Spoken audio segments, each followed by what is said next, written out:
What is up, fellow sickos? I am Dan Favale coming at you with, as always, my certified fantabulous co-host, Mr. Grant Hughes.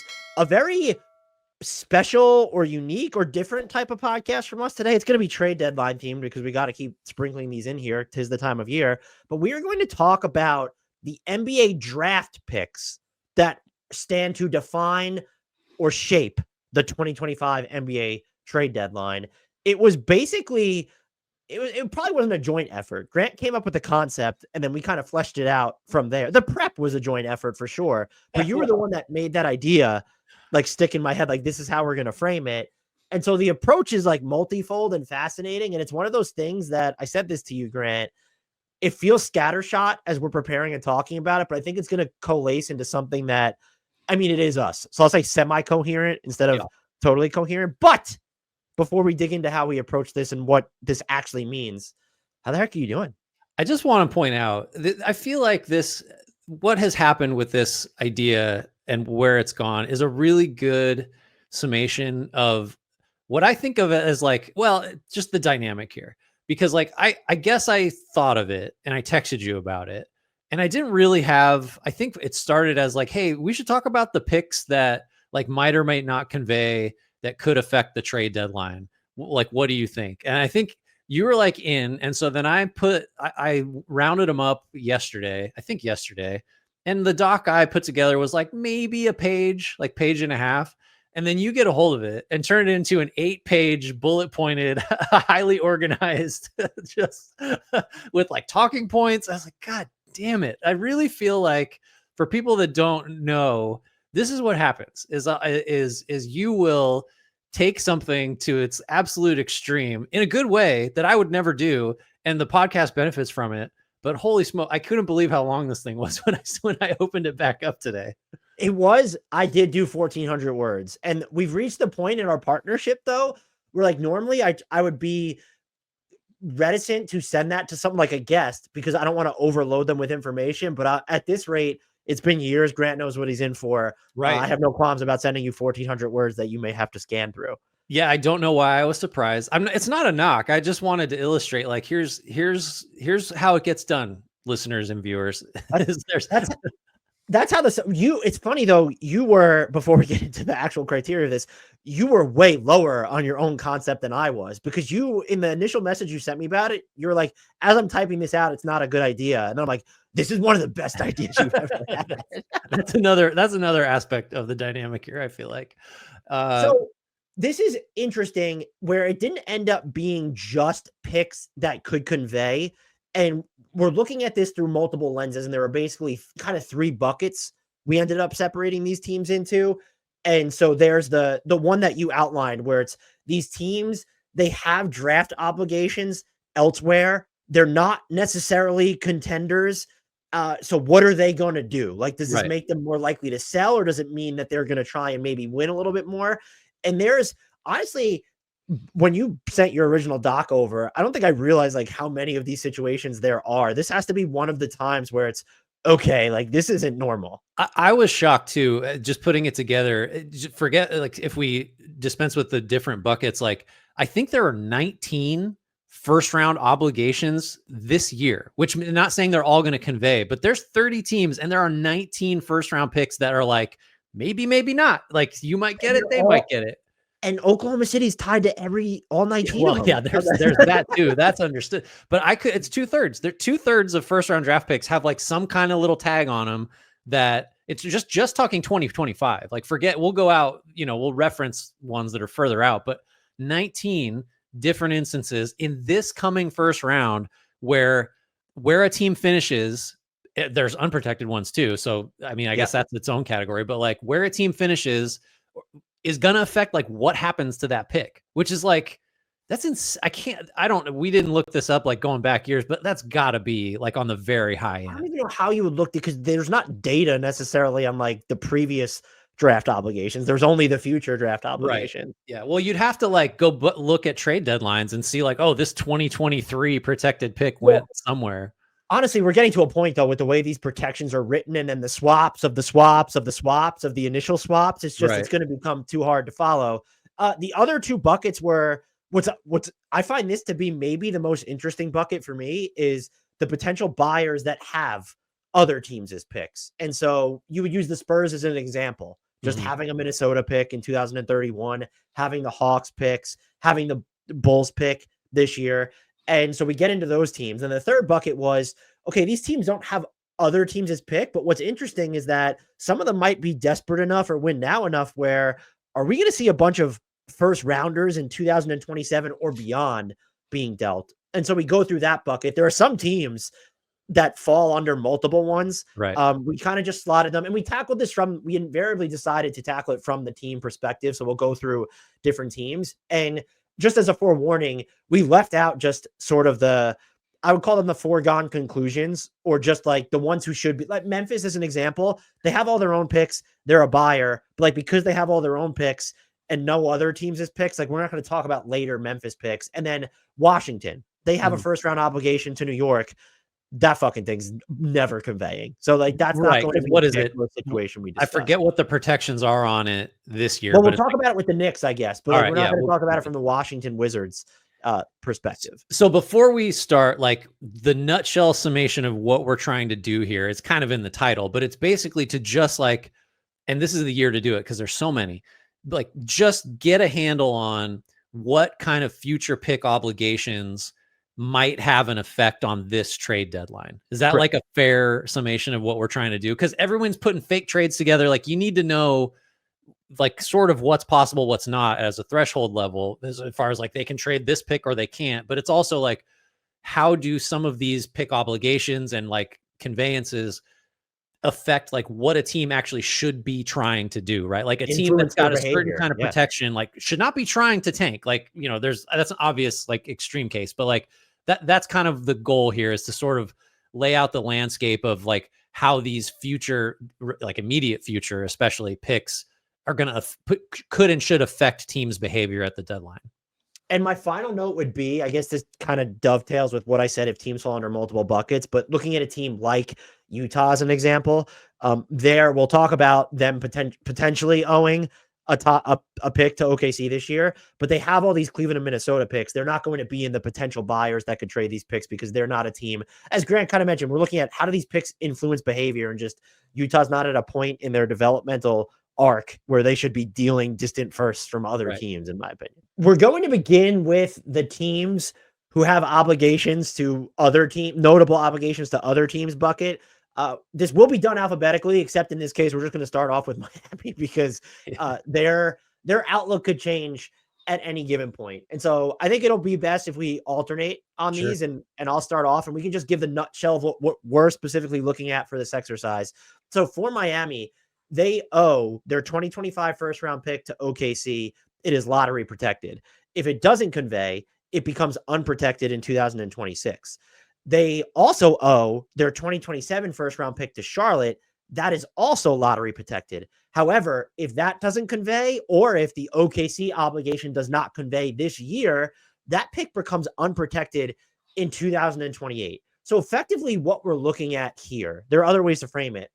If Miami does not make the playoffs this year, they owe 2 unprotected picks in 2026 and 2028. That is fascinating in a vacuum.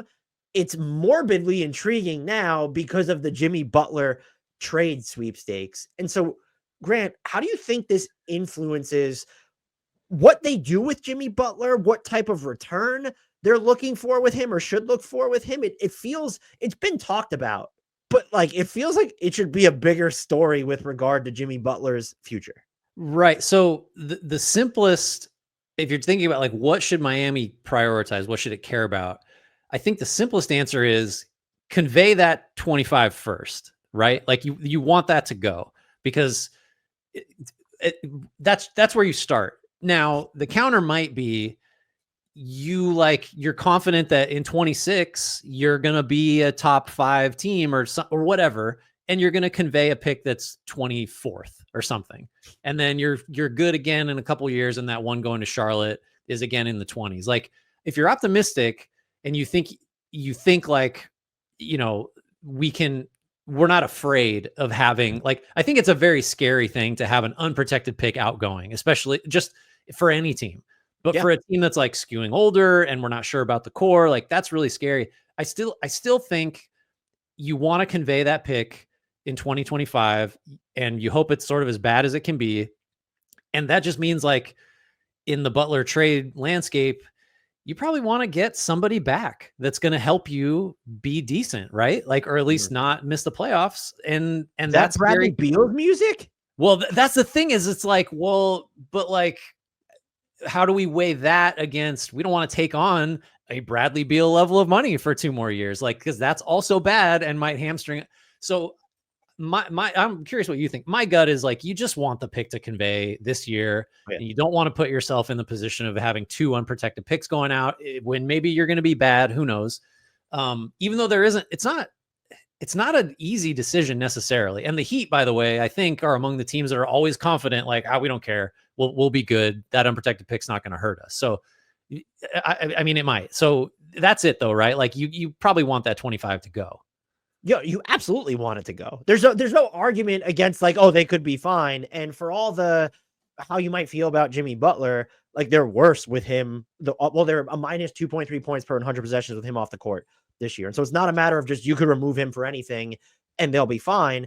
What I do think would be worth a question. Do you think that are they better off trying to get that pick to convey by keeping Jimmy Butler or by trading him for a return that they think would give them probably just objectively, if you're going from Jimmy Butler to package whatever, your probably playoff chances in theory should be lower, but that's also not factoring in once Jimmy Butler's 7-game suspension is up, what are the chances that he's never mind a happy camper, but a compliant camper upon return? That's the thing. Yeah. Like I think the assumption should be that he's going to make it real bad. Like he's going to make it Minnesota levels of uncomfortable. Well, that's going to hurt the team probably. So I take your point. Like, yeah, having Jimmy Butler's better than not having Jimmy Butler, or having Jimmy Butler's probably better than whatever garbage you have to take back because nobody wants that contract and the rental possibility, the free agency, whatever. But like, he could make it so bad. Oh yeah. Like, I mean, if anybody could make that a close question, I think it is him. So Miami's big news, Dan. Miami's in a tough spot. Not good. Not a good spot. That's why I still really do believe that I know Kings fans feel differently. I love Sacramento as a landing spot for the Kings, actually, but just from a talent perspective, don't talk to me about the payroll, but also for Miami because it's all right. DeRozan and Kevin Huerter, and then they would have to throw in their 2027 pick. That's not like the greatest package, but like those 2 dudes will help you now. And I don't think you're a better team, but like you're still a team. Yeah. Right? Where it's like if you just get Bradley Beal and a 1st-round pick, or even 2, let's say if Phoenix is able to turn Ryan Dunn or Oso Ighodaro into one, I don't know, like which of those 2 packages, just the frameworks, what do you think gives the Heat a better chance of making the playoffs this year in the East? Probably the Kings one. I just because you're getting multiple bodies that can help, and like I would just assume that Huerter and DeRozan will be better in Miami, just because I still drink the Kool-Aid to some extent. But neither of those come with guarantees. Like you may try your best and you might still have to like eat it. And you're giving up a 26 unprotected because you missed the playoffs. Before we move on, do you think that this pick conveys this year? If you had to guess, yes or no? Well, so it's just, do I think the Heat are going to be in the playoffs lottery or not? Man, yeah. I think it will convey. I think they will make the playoffs. I don't feel good about that at all. That just feels like the Miami thing to do. I'm calling it now. This pick is not conveying. Okay. I think it's more likely that they somehow figure out a deal to amend what's going on with maybe one of these than it is that they actually convey the pick by making the playoffs. Okay. You want to take us to our next one? Yes, this is the Atlanta Hawks. So they are sending 25, 26 as a swap and 27 first to San Antonio from the DeJounte Murray trade. They own the Lakers 25 first, which is unprotected, potentially juicy with some downside there. They own the Kings 25 first, thanks Kevin Huerter, with top 12 protection. Top 10 protection in 26, then 26 and 27. It turns into seconds in 26 and 27. That's hard to say if not conveyed. They own the 2027 first from Milwaukee or New Orleans, the least favorable of those, and that also has top 4 protection. So kind of the same question. Dual bucket team, right? What's that? Yeah, multi-bucket team. Multi-bucket. I mean, the obvious.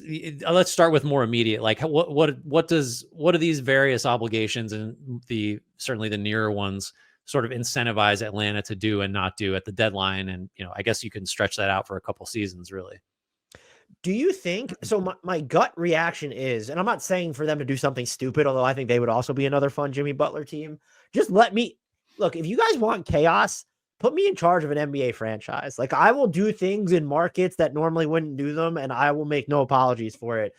My gut reaction is they should be not like super duper buyers, but just devalue your own picks moving forward as much as possible, like being as good as you can within reason. But when you start to look at their protections, or I'm sorry, the other picks that they're owed, Grant, it's sort of like, okay, could they view the Lakers 2025 first as a proxy for their own? They're like, how much more valuable is their first round pick to compare to the Lakers this year? And then could they also make the case that, I'm saying without doing anything, that Kings pick, like maybe it conveys this year, but like if it doesn't, okay, if you're going to get a top 10 protected Kings pick and you could have to swap your own pick, does that cancel it out? Maybe if you're going to get a Kings pick in that season. So what I'm really looking at it is I'm saying, so could they view the Lakers pick this year as a substitute for their own? And then even the pick in 2027, where it's, I guess Milwaukee or New Orleans, one of them could be really good, but it's loosely protected. Could they just look at this and say, okay, like we're out our own picks, but we still have picks in those years. And so we're just going to stay the course and stand pat, be mediocre. I don't know if does it also give them a license if they wanted to, and they won't. I want to be clear, but I also think it opens the door for someone like you, who in the past has argued they should just strip it down. They could technically go that route depending on how they feel about these other 3 first rounders that they have in their chamber. Yeah, when I make the strip it down argument for them, which I'm like less and less convinced by the better they look, and the more I'm kind of like, oh, Atlanta's like looking pretty good. It's the DeAndre Hunter effect. He's got me. The argument I make is like, well, if you don't have your own picks, at least the next best thing is somebody else's, and like that's what they have. Like you can just view the 2 incoming 25s, with protections and that 27 as like, yeah, you just substitute those for the 3 picks that you still have going out to the Spurs, and you're like break even. I think my thought is you're sort of doubly incentivized to be a buyer talking about Atlanta, because there's no benefit to tanking, obviously, because your draft picks will not improve no matter how bad you are for basically 3 years. And then you can use these other picks that you don't really have control over in the same sense, because the success of these other teams determines how good they are, to trade for win now stuff. Because why wouldn't you be thinking win now when you don't have like your own picks and you don't benefit at all from being bad? So I think that's kind of not a great position to be in, because you do really surrender like a lot of control. But do you agree that what we're looking at on the screen here basically is an argument that the Hawks should be trying to go get somebody to make the team better? And that might be true this year and next year at the deadline. I think I would lean that way as well, but I think they're also in a position where this is not a roster where it's completely bereft of players who theoretically could be in Atlanta and be good long term. So if you wanted to stand pat, I think that because you have these others where it's like, honestly, you could view what pick has more value. I think people would say the Hawks' 2025 first is more valuable than the Lakers' 2025 first. Maybe. We don't necessarily know that's the case. Yeah. So I mean, the Lakers have the 12th best point differential in the West. Like it's just like regression is like screaming right now. Like LeBron and AD have been healthy. That 25 first, that could be a top 7 pick before this is all over. Who knows? I do. When I look at them, I would say they're either going to be convinced or forced into being a medium size. Like they're not going to trade all of these picks. That's not going to like to go the home run swing. Yeah. But they're incentivized to maybe be a buyer. But I think for more than anything, what I think it does is it ruins the buyer's market, because they're absolutely not going to be sellers. Like if anything, they're going to stay like in a normal, if they had their own picks, and yes, they've been better than I expected this year. But if they had their own picks, maybe even over the summer, they would have looked at moving Bogdanovich, DeAndre Hunter. And now it's like, well, maybe they'll move Clint Pella and Larry Nance Jr., but they're probably not going to move any of those other guys. And so if you were a buyer, but I know Bogdanovich hasn't been healthy or that good this year, but it's kind of taken at least one or two intriguing names off the board for other buyers, because this team, whether you think they buy or stand pat, I would be flabbergasted if they sold. Yeah, beyond Capella and Nance for sure, because those are Yeah. like, well, that's a get something while you can kind of thing.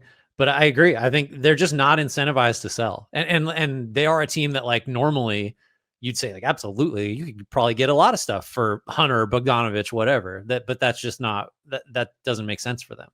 And that'll be something to look back on after the deadline of if you think that it wasn't active enough. Because even if like the trades we've already seen, if Dennis Schroeder going to the Warriors or Dorian Finney-Smith going to Lakers ends up being like two of the three biggest deals we see during trade season, people will be bummed out. But then you have to go back and look, and it's just like, well, this type of situation with Atlanta where they're not terrible, they're not great, and yet they're not incentivized to try and be one or the other at this point. How does that just impact the trade market at large? Yeah. Our next team, oh boy, the Chicago Bulls. This should be an easy proposition. They owe, is it ever? no, it's not. They owe their 2025 first to San Antonio. It is top 10 protected. It will then be, if it doesn't convey, top 8 protected in 2026, and then again in 2027 before turning into a 2028 second if it's not conveyed. You looked at this Bulls team entering the season, and I would say the prevailing consensus was that even if they tried, that this pick was just absolutely going to convey. As we record this, Grant, they have the 10th worst record in the league. So it's right on the borderline. It's one where you wish it was clearer, right? Like this, and especially for this team, right on the borderline. Is that like the Bulls tagline for the last like 7 years? It's like they're right on that borderline and they love it there. They just want to be right there in that like indecisive middle. So do they want to keep this pick? Like, do they? Here's my thing is just, I guess they could look at it saying, well, what's the difference where if we finish 9th in the lottery odds versus if we're the number 14 lottery team? And so if we end up striking gold, we'll get to keep the pick anyway. But I just default to everyone loves the top of this draft class. Why wouldn't you want to be among the teams that are going after prospects in the top of this draft class? But now we've reached the interesting conundrum of, well, half the season's in the books. You have a ton of ground to make up if you wanted a bottom 5. It's probably, when you look at the teams, Washington, New Orleans is getting healthier, but still hasn't been great when they're healthy. Toronto, Charlotte, Utah, Portland, Brooklyn, Philly. Of those teams, really only Philadelphia is trying to get out of the position that's in front of the Bulls. And so could they just be, maybe they view how they got here as sort of accidental, but now, well, we got to commit to just trying to be as good as possible, or standing pat even, just because what's the point? Like, we could trade Zach LaVine and we could trade Vooch and we could trade Kobe White, but we're not going to be bad enough to necessarily guarantee that we're going to get a top draft pick. You're at the mercy of the flattened lottery odds at that point. And like and it's not like, yeah, you're getting to a bottom. Like, what would you say is out of the question in terms of like where the Bulls could finish record wise? Like, they can't get into the bottom 5. I don't think. Like, I don't see how that's possible. 6, 7, maybe, but then you're still just like, I don't have the odds up in front of me, but that's like you said, it's not even close to a guarantee that those protections are going to ensure you keep that pick. So like, you would have to be just talking about, again, getting back to like what behavior is incentivized here. I think it still needs to be, and this is just a broken record for us, sell off everything you can, do the best you can to keep that pick, and hope that you strike gold and it's a top, whatever, 3, 4, 5 pick. Mm-hmm. And at least then you've hopefully gotten off of the money you don't want and not taken back too much in exchange for it. Just that should be the goal still, even though there's just like, so what's happened to this point in the season means that it's just a little harder to like achieve that goal than it probably should have been. I also will note a competent franchise would even look at this situation independent of this pick, because you could really look at it and say, if you trade Vooch and Zach, are you getting it? Like, you're not getting a first round pick for Vooch. And then with Zach LaVine, I thought you would get a prospect or a first round pick, but the fact he's still on this team makes me wonder, can they only hope for expiring money? And so you can make the case they're not going to get assets. What's the point? A team that's more competent would also be focused on getting as many other assets as possible. And that's why names like Kobe White and Ayo Dosunmu should also be on the trade block. Right. Yeah. No, it's they just made it harder on themselves than they needed to by weight. I mean, the market for Levine, I guess last year was so bad that like maybe it would have just been the wrong decision to trade him.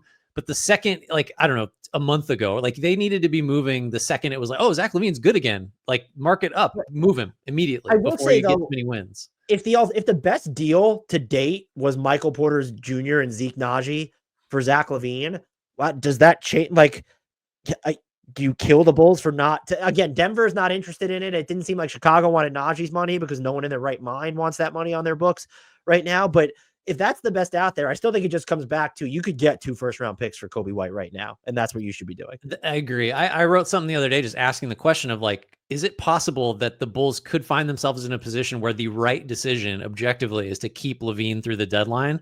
And like, yeah, like actually it might be. And that's the fact that that's a possibility is an indictment of like how they've conducted business the last handful of years. But like that really, if the Bulls don't trade Zach Levine, I don't think you'll get to say just unequivocally they messed up at this deadline. It's like that might just be the right call. Who's next?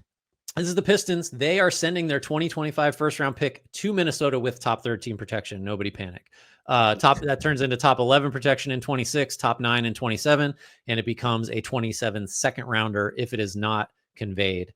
The Pistons are pretty good. I think they're 5-1 in their last 6. Like they have kind of turned that corner. It's probably like pretty. I mean, it's got to be like this is the most exciting time for the Pistons in like 5 years, more than that. I don't know. So the question then is, with top 13 protection on that pick, like, are you buying? Obviously without trading future first, which is doable considering some of the contracts they have. Do you want to wash your hands of this? Like, have it go. Obviously, the bonus of if this pick goes, you had a pretty decent season by Detroit standards. Should that be the goal, or I guess the counter is this team still needs a crack at another like high lottery guy, even though they've had several, and you should want to hold on to this pick. I think they should just get let it convey out of the way, because I think if we've seen anything then from this season, let's say it doesn't convey. Now these protections are getting lighter. And why do you believe you're going to get worse? Because if you're going to get worse, that would have to be, I would assume, deliberate, and you all have traded some people. And so I would look at it as you're the only team with cap space. Try and get a little better, see what money you could take on. And by the way, that also serves a rebuilding purpose, because presumably if you're leasing out your cap space, you'd be getting some asset back for maybe it's just a good player that another team doesn't want on their payroll because of apron reasons, but maybe you're getting a pick or something. I still think that's the approach. I will say though, I think what it does more than anything for this team, under normal circumstances, knowing that unless they go to lengths to carve out more cap space, they're only going to be able to pay Malik Beasley, the non-taxpayers mid-level. Now, that might just be enough to keep Malik Beasley, but in other types of seasons, you might have just said, if you can get 2 or 3 seconds from Malik Beasley, he's been super valuable, just move him.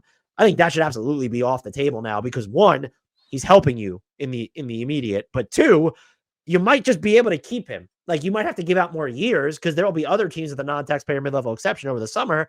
Maybe you have to give out more years, but he has helped your team. So even if you don't view this season as the season, you're not bad enough to say, let's punt.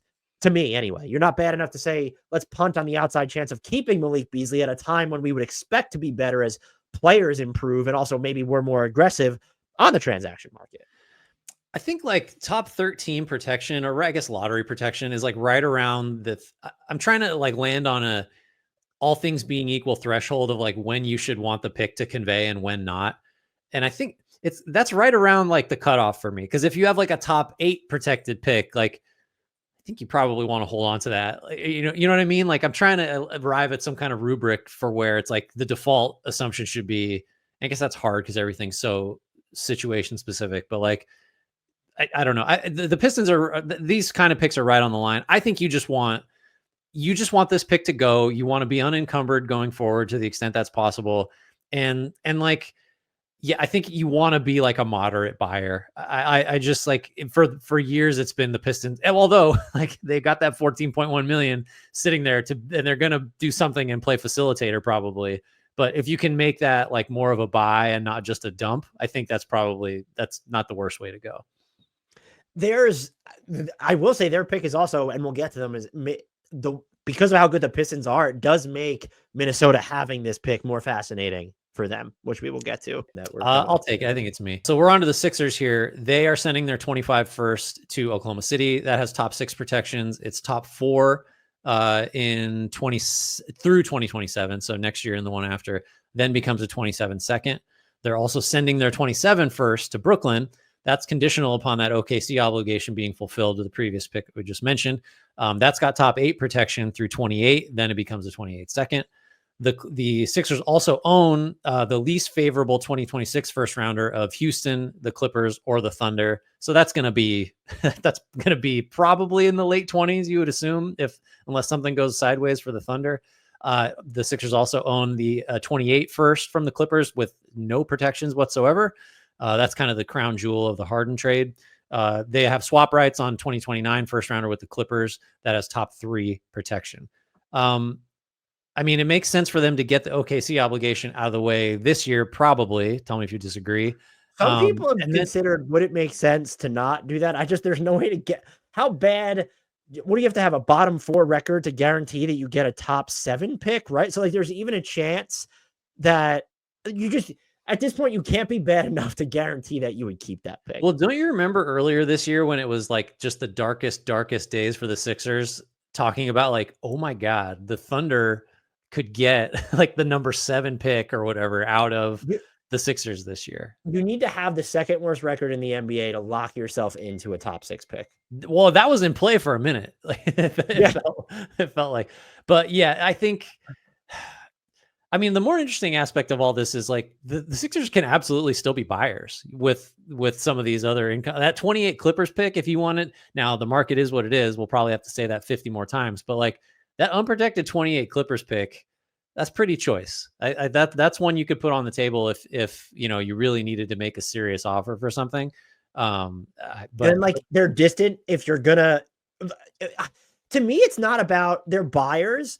Or they should or actually, I guess the question is, does it make more sense for them to just stand pat? Because wasn't the assumption for all of us that, they have the KJ Martin human trade exception contract, they can still aggregate contracts in a trade, that they were just going to make what we thought was a really good roster, even though we all acknowledge their fragility, even better. And now it's sort of like, well, Jared McCain's out for the season. Joel Embiid has been barely available. Paul George is missing wide open threes, and his availability has been all over the place.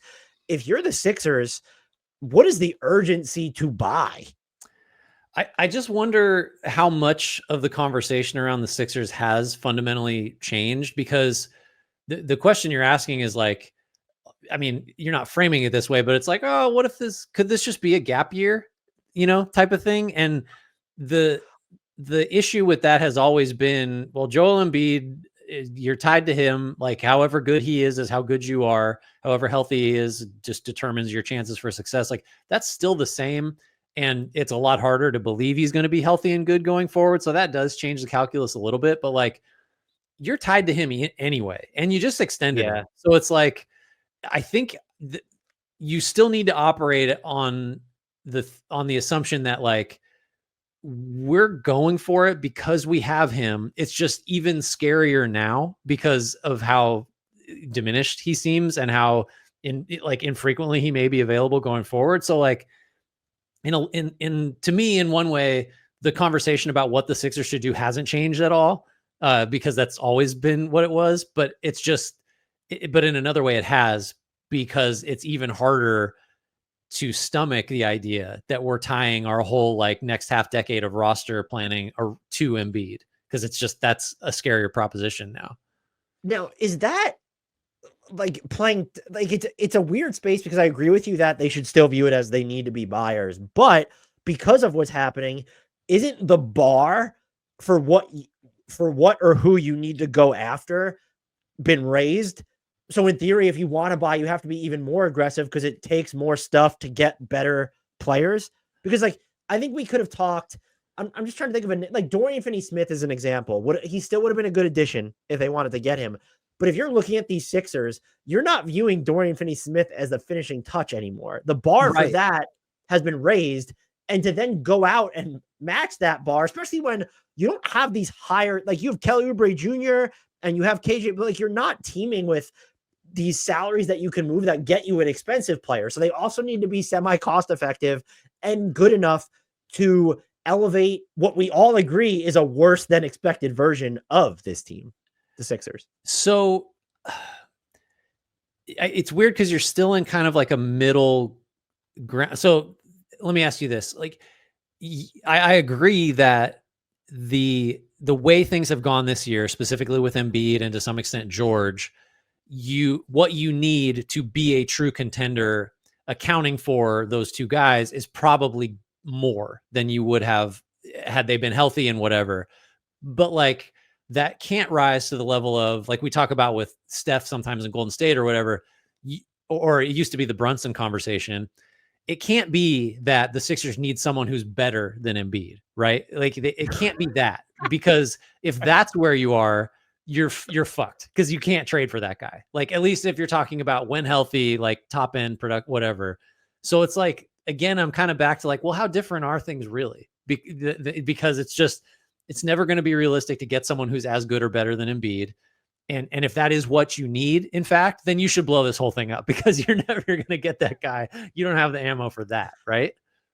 Right. That's it. They're in such a tough spot, which is, I mean, our takes on them over the offseason have aged like milk. Well, but that's the situation though, where it's like, in a vacuum, all the stuff they did made sense. It's just, had you known Embiid was going to be this, you probably would have reevaluated everything. Like, if all the questions we have about Embiid going forward now, like, why are you adding Paul George to that at his age, at that money, but they're pot stuck, they're pot committed, and they go as Embiid goes. And that almost like nothing, we're talking about picks and stuff, like nothing else matters for this team. So I'll set the over under on the number of first round picks that they move at the trade deadline at 0.5. Are you taking the over or the under for Philly on that? I could see him going over, but I don't think they're going to trade that 28 Clippers pick. So I guess that leaves one of those like crummy ones from 26 that's least favorable of like half the league. They could also throw like their own 29 first round. You want to give up your own picks with that Embiid? I don't know, man. What player would get you to move that Clippers pick right now? That would be would Portland figure out the money afterwards, RW3 and Tamani Kamara for that pick? I mean, they should. So the Sixers shouldn't. They're also in a weird position. I know Yabusele's been their most consistent big, just period. And so you probably didn't expect them to be like, oh, do we need like another big man on this roster? Yeah. I mean, like my first thought was that 28 Clippers unprotected pick with Paul George for someone who is like on a max contract that's actually better than him. Like, I don't know who that is. All right, who says no? Paul George for Tobias Harris and Paul Reed. Everybody runs to the table to get that one done. Our next team and final team in this bucket is mine, the Sacramento Kings, Grant. They owe their 2025 first to Atlanta, as we already covered, but just as a refresher, it will convey to Atlanta if it's top 12 protected. It is then top 10 protected in 2026. It turns into 2 seconds if it does not convey. They also are sending their 2031 first to San Antonio via a swap. So they could still trade that pick. The list of picks that they could trade are 27, 29, and 2031 if you were looking to maximize it. However, in 2031, it would have to be the least favorable of their own in San Antonio's. And so what you've effectively done is lower the value of that tradable 2031 first round pick by swapping it. They can also include up to 3 swaps. And so if they really wanted to go balls to the wall, they can include 3 first round picks and 3 swaps. There's not a player on the trade market right now that is worth doing that, but just as a refresher. However, in the backdrop of all this, do you view the Kings as buyers still, given they've been better since, Doug Christie hit the play Keon Ellis Moore button and the Kings seem better off for it? Who knew? But there's a lot of noise about the Aaron Fox's future now. And if you're the Kings, like, you still just, on balance, you have not been as good as you were hoping to be. Does that make you less inclined to go out there and make upgrades? Because again, we have to look at this through the lens of, it'd be different if they were just giving up this year's first round pick, but at the earliest they can give up a 2027 first round pick. Mm-hmm. I think their decision-making has to depend on how sincere they think De'Aaron Fox is being about the idea of like, I want to be here, but I need to see progress type of thing. Because sometimes when players say that, it's really just dipping a toe in the water of like, I've seen enough. I'd like to be gone type of thing. So if it is true that you, in showing Fox that you're serious and looking to improve, if you can show him that by trading some of these future picks and being a buyer, I think you probably want to do that. Now, granted, that opens you up to, well, we'll see, but potentially having to pay him the super duper max on his next deal, which there's just not a lot of guys that seems like it's a great decision for from a team perspective. But if you think that what he's really doing, and he's with Clutch, so maybe file that away too, is saying like it's just prepping for the trade request to become official at some point. Like he's been there his entire career. He should by now have a pretty good sense of like how this organization runs. That's not good for the Kings, by the way. It's exactly right. That's why I'm like kind of leading up to that. It's like, then if you do think you're just going to lose him, I don't think you should be thinking very hard about buying, even though you're in that middle of the West where a trade could, move you up a tier. But you got to be really confident that you can take Fox at his word. And then that if you do go make a buy, that will influence him like backing off that trade request that feels like it's coming. I have many fold questions for you. The first of which is, what's more likely? The Kings trade a 2027 first by the deadline or later, maybe one or more, or they trade De'Aaron Fox. Well, let's talk about what the wrong decision would be, which is probably to trade that 27, because I do think Fox is angling toward a trade. So I'll say it's more likely that you're asking if they're going to be buyers, essentially. I think it's more likely they trade that 27 first than they trade Fox.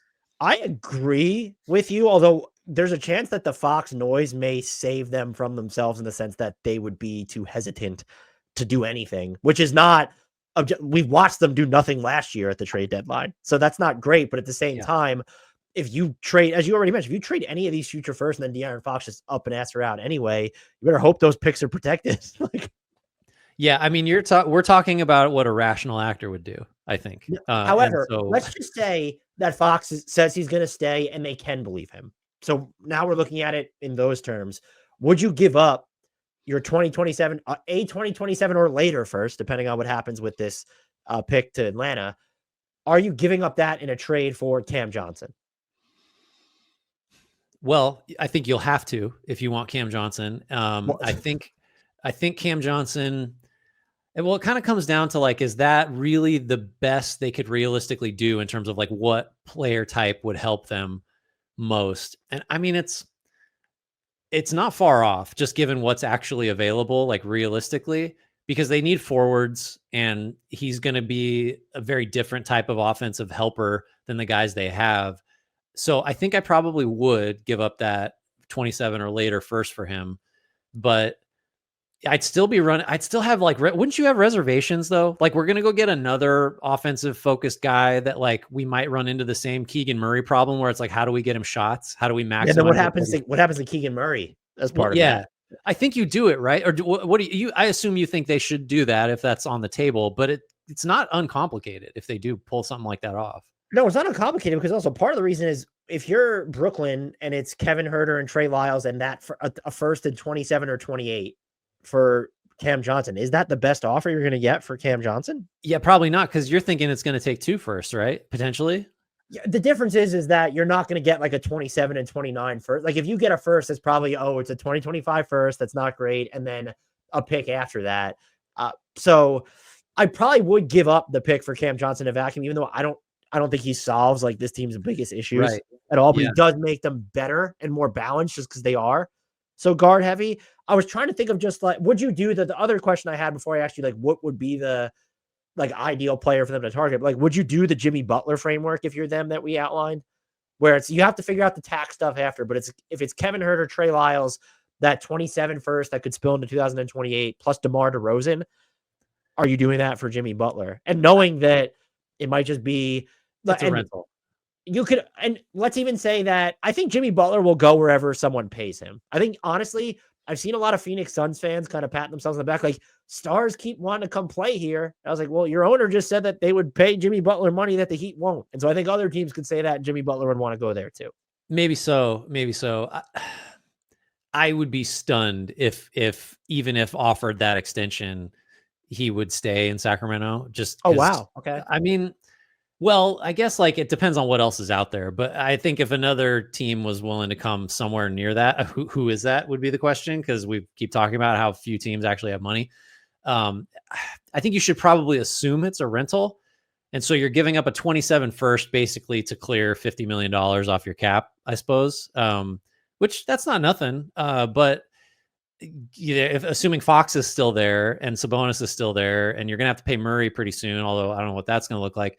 It's not like you're clearing 50 million in cap space that you can go spend. You're still, Well, the other thing too is that if you really wanted to, and I know that Jimmy can make stuff noisy, but there's no team, if you're not willing to play ball on a sign and trade, he can't leave. He's not going to Brooklyn, and then there's no other team that could pay him. And so unless he wants to leave for the mid-level, dare him to do it. So why don't the Heat just do that then? Like, Well, you would have to at least maybe a fresh start. You can convince yourselves that he'll be, if not happy, I hate to use the word compliant, that like has the subservient implications, but yeah, won't make waves. not disruptive. But like maybe he would make waves anyway. Honestly, I would do it because I would look at it as, all right, even if he opts out and leaves, like, well, you got Kevin Huerter's final year off, and then you got out of the last fully guaranteed year of DeMar. That's the cost is high. I want to be clear in 2027 first, but the possibility of like, well, what if they're in California? What if Jimmy Butler, and what if they win? Like not a title, but like what if they're just really fucking good? And then the sign and trade possibility as a way to like maybe you get something back that's close to worth that 27 first. Yeah, that's not. I mean, I would do it. I think we'd be in the minority. If you polled Kings fans, I bet you they would probably say no. I would absolutely do it. I don't know. That's what I was going to say next is like, I think they might be okay with that because I don't think anyone's in love with DeRozan at this point. And so it's just like, well, okay, we'll just get in another like quote unquote. Butler's much more of a like, you don't have to put the quote marks around star so much as with him as you do with DeRozan. And I don't know what percentage of fans would think ahead to like, well, we've got like downside protection because we can sign and trade him for something. I think you probably have a pretty high approval of that trade if they win about Butler. I think. I don't know. Let us know, Kings fans. Yeah. I think the effects of all this is to say that because of their draft obligations and then the De'Aaron Fox noise on top of that, I really just think this increases the likelihood they do absolutely nothing. It kind of balances out a little bit. Yeah, because unless they just really know what the Fox situation is going to shake out as, you got to be pretty careful. Grant, you're going to start us off in this new bucket. How excited are you? Oh, no, wait, we're in the same bucket? Sorry, excuse me. I jumped the gun. Rear. So the Jazz are sending their 25 first to the Thunder with top 10 protection. End of conversation. Right? That's not... it's top 8 protected in it's top 8 and 26 and a conversation. Well, I mean, they might be. Who knows? That's the real question about the Jazz is when are they going to like start getting serious about trying to win games? So top 10 protected this draft, top 8 and 26. And the obligation, no seconds, Dan. Obligation goes poof. It's gone. If it's not conveyed. How bad would it look for OKC if they don't get this pick? Like it just turns into nothing. Like what are they going to do for draft assets at that point? Will they notice? Do the Thunder know? Do they know that they have an incoming Jazz pick? Is it in a store? Is the trade document like that got them this in a storage closet somewhere under boxes? When the NBA sends out the draft schedule and they see that they're on the clock in Utah spot and they're like, oh shit. Like and person's like, hey guys, look at this. Holy shit. Look, can you believe it? All right. I guess we'll make another pick. Yeah, no, this is I mean, it's they'll keep it this year. I don't know. Is the question just like, what are the odds that the Jazz convey next year? Or what are the odds that this pick extinguishes? Well, they've been on offense a lot better lately. And so I think the question is, does it just to ensure, because if you look at it, okay, right now, like, yes, they are slated to keep that pick because they have the 5th worst record in the league. But like in theory, there are only 7 losses out of having like maybe one of the 11 worst records in the league. Does it increase the urgency when you're even looking at next year? Like to be, okay, like we got to trade Colin Sexton, I think would be or John Collins, just like one of the it shouldn't be Walker Kessler, he's too young, but like, does it increase the odds that they move any of their veterans? Or you think that they're just, again, this year and next year, they can be confident that they're bad enough, they don't have to worry about this pick conveying? I think more of the latter. I mean, although I would say like you should be feeling some urgency to get off I mean, unless it's the case that, there's some reason to believe that the market for Collins and Sexton and whoever will be just better over the summer or next year. Like your intention should be the same. Like you should be trying to move off those guys if you can without taking anything bad back. But yeah, I get the point. Like you definitely could argue that they should be like real serious about getting off those so they just get to keep the pick both years. But I don't think it's going to fundamentally change like what they do. I don't think it needs to. The errors came in the previous 2 seasons where they should have acted earlier and more drastically. And just with, I know people are like, well, like you can get off John Collins's money. What is cap space doing for Utah at this point, or for flexibility aside from being able to lease it out to get more draft picks when they just have a shit ton already? Like you could say if the right offer for Sexton or Collins or Clarkson comes along, yeah, sure. I just don't think they're going to be mentioned as sellers because they are sellers, but that's also maybe part of the problem with the trade deadline market is we're talking about teams that might be incentivized to stay pat or not sell, and they fall into the latter where maybe they're not incentivized to do it, but there's definitely not an urgency for that. Like the Bulls have an urgency to sell. Sure. Yeah. Very different situation for sure. Now I lied. We get to move on to the new bucket. This is teams that are potential buyers who own other teams as draft picks. We begin with the Houston Rockets. They can, I think the best way to nutshell their argument is because they have a lot of convoluted obligations. They can trade up to 4 outright first rounders, right? Just right now in this moment. In 2025, they can, which is this year, they can swap its pick or OKC's. If OKC exercises their swap for Houston, they can swap those picks with Phoenix's pick. In 2027, they can swap their own pick with Brooklyn still. In 2027, they own the Suns' pick outright. And in 2029, they will get the more favorable first from Dallas or Phoenix, but they also have the option to swap their own pick with the less favorable of those 2 picks. So basically, if they want, they can have both Dallas's and Phoenix pick in 2029. So those are the notable obligations for them. They are buyers. They're good enough to be buyers, but they also just have, even with Jabari Smith Jr. injured, they have a ton of guys. I posted a Rockets clip from our discussion a couple podcasts ago. Rockets fans, not all of them, but they seem hell-bent on saying that Jalen Green is better than De'Aaron Fox right now. I would strongly disagree, but my point being there doesn't seem to be an urgency to make a move this season. You could still argue, just given the state of their half-court offense, should you give up like a first-round pick just to make some type of upgrade? Like, what do you think ends up happening with this team? Yeah, we've talked about them a fair amount, and I guess I've gone back and forth. Like the needs are clear. You run into the issue of you can't pay all these guys. In fact, at least one in Green of the guys that they have decided to pay, it's like, did you really pay him, or did you just kind of do the preserve the asset thing? I guess I can understand why at least they're broadcasting. I guess it's just all we know for sure is they don't want to make the Jimmy Butler trade because that's been out there. Smart. That makes zero sense. So I don't know that forecloses. And but the implication of that is that we're not looking to make a win now trade. We're not looking to consolidate a bunch of young guys or picks for somebody else.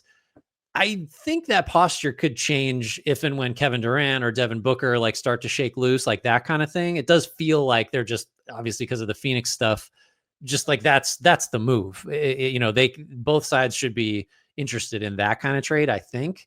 But I guess maybe at the moment I do believe them that like they're not actually looking to make a move.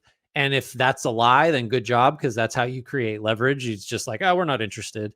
But I kind of buy that. I kind of buy the logic of it. You still don't. I mean, this was more true over the offseason, but you still don't 100% know like what your best combos of all these young guys are. So this is still a fact finding thing to some extent. So I buy it that they're not buying, in any significant way. What do you think? I not only buy that, I think that is the appropriate call. You get more information, reevaluate and recalibrate over the offseason if necessary. Also, when Jalen Green's no longer on a poison pill, regardless of how high you are in Jalen Green, like if you're going to make a mega trade, he's probably the most logical form of outgoing salary, unless you want to pick up Fred VanVleet's team option and go that way. You have Dylan Brooks as well. They just have so many options. They're already good. What I would rather see them do is hit the Reed Shepard button. Dude dropping 49 in the G, because if Reed Shepherd is the Reed Shepherd you and I thought he was coming out of the draft, the Rockets become what, the no notes team? Maybe Like, what? so, right? Because you're like, oh, they just need a primary shot creator that can space and do all this other stuff. Like, there he is. So, and then if they want to do something, I'd be more of a proponent of how many seconds does it take to get Buddy healed, or expiring in seconds for, can you get a Duncan Robinson?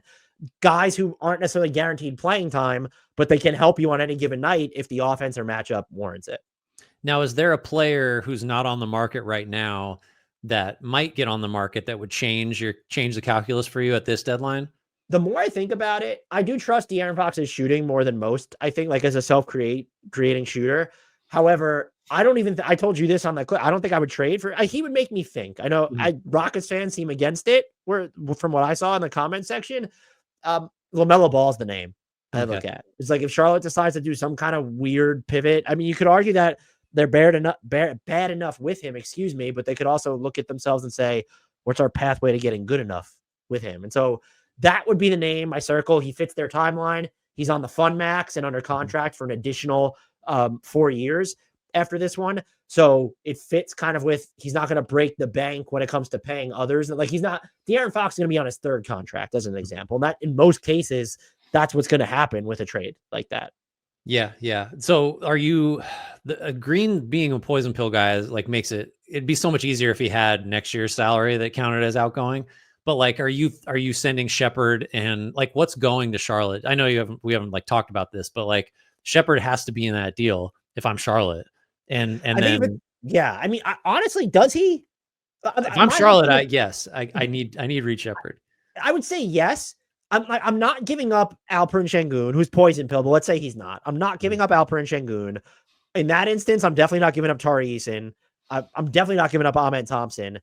Everybody else is probably like on the table, but I am willing, as the Rockets, to supplement future first rounders in lieu of a lot of these other, like, if you could give up 2 firsts and keep Reed Shepherd instead of giving up Reed Shepherd, I probably am. I know LaMelo's already on. Like, it becomes a discussion, but is there another name? I even thought about it's just different, but like, they would be a really fun Steph Curry team if the Warriors had their come to Jesus moment. That would be for sure. Fun, great. I mean, I was thinking the Booker or Durant were the names I thought of, and already mentioned, but like, yeah, Fox, LaMelo.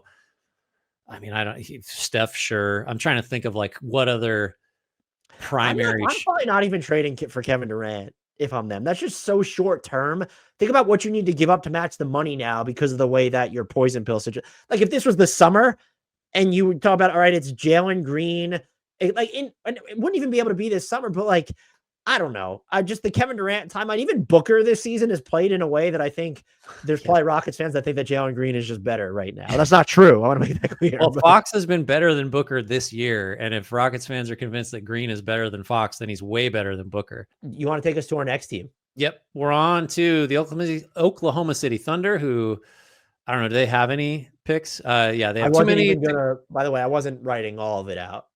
No, that would have been, this would have been a 10-page doc instead of 8 if you'd written all the Thunder picks. Basically, they have all their own firsts, the next 7, and they can get up to 6 additional first rounders coming from various outside obligations, and can do anything they want. The questions are like, when do you pull the trigger? Basically, because all the same stuff we talk about with Houston of like, you're gonna have to pay J-Dub, you're gonna have to pay Chet. Like, you really are not that far away from basically being like a 3 max team or close to it. So you have to consider that it's not just as simple as we'll keep drafting first rounders and just pay them forever. And they're a great team. You could cite the rebounding, you could cite interior defense, you could cite needing a secondary, really for them, just go get another primary creator, because they could. But other than that, like, I don't know, do they need to do something? If so, what? And like, I don't know, what level of player does it need to be to justify them kind of getting after it and finally putting some of these assets on the table? It almost just needs to be someone has a chance to close for them. Like, that has to be if they're going to do something. And I think it still needs to be a shot creator, shot maker, maybe preferably one with size, but just someone, because as of right now, like, J-Dub looks overtaxed in the non-SGA minutes. And then in the playoffs, last year he looked overtaxed just playing like as the second option with SGA on the court.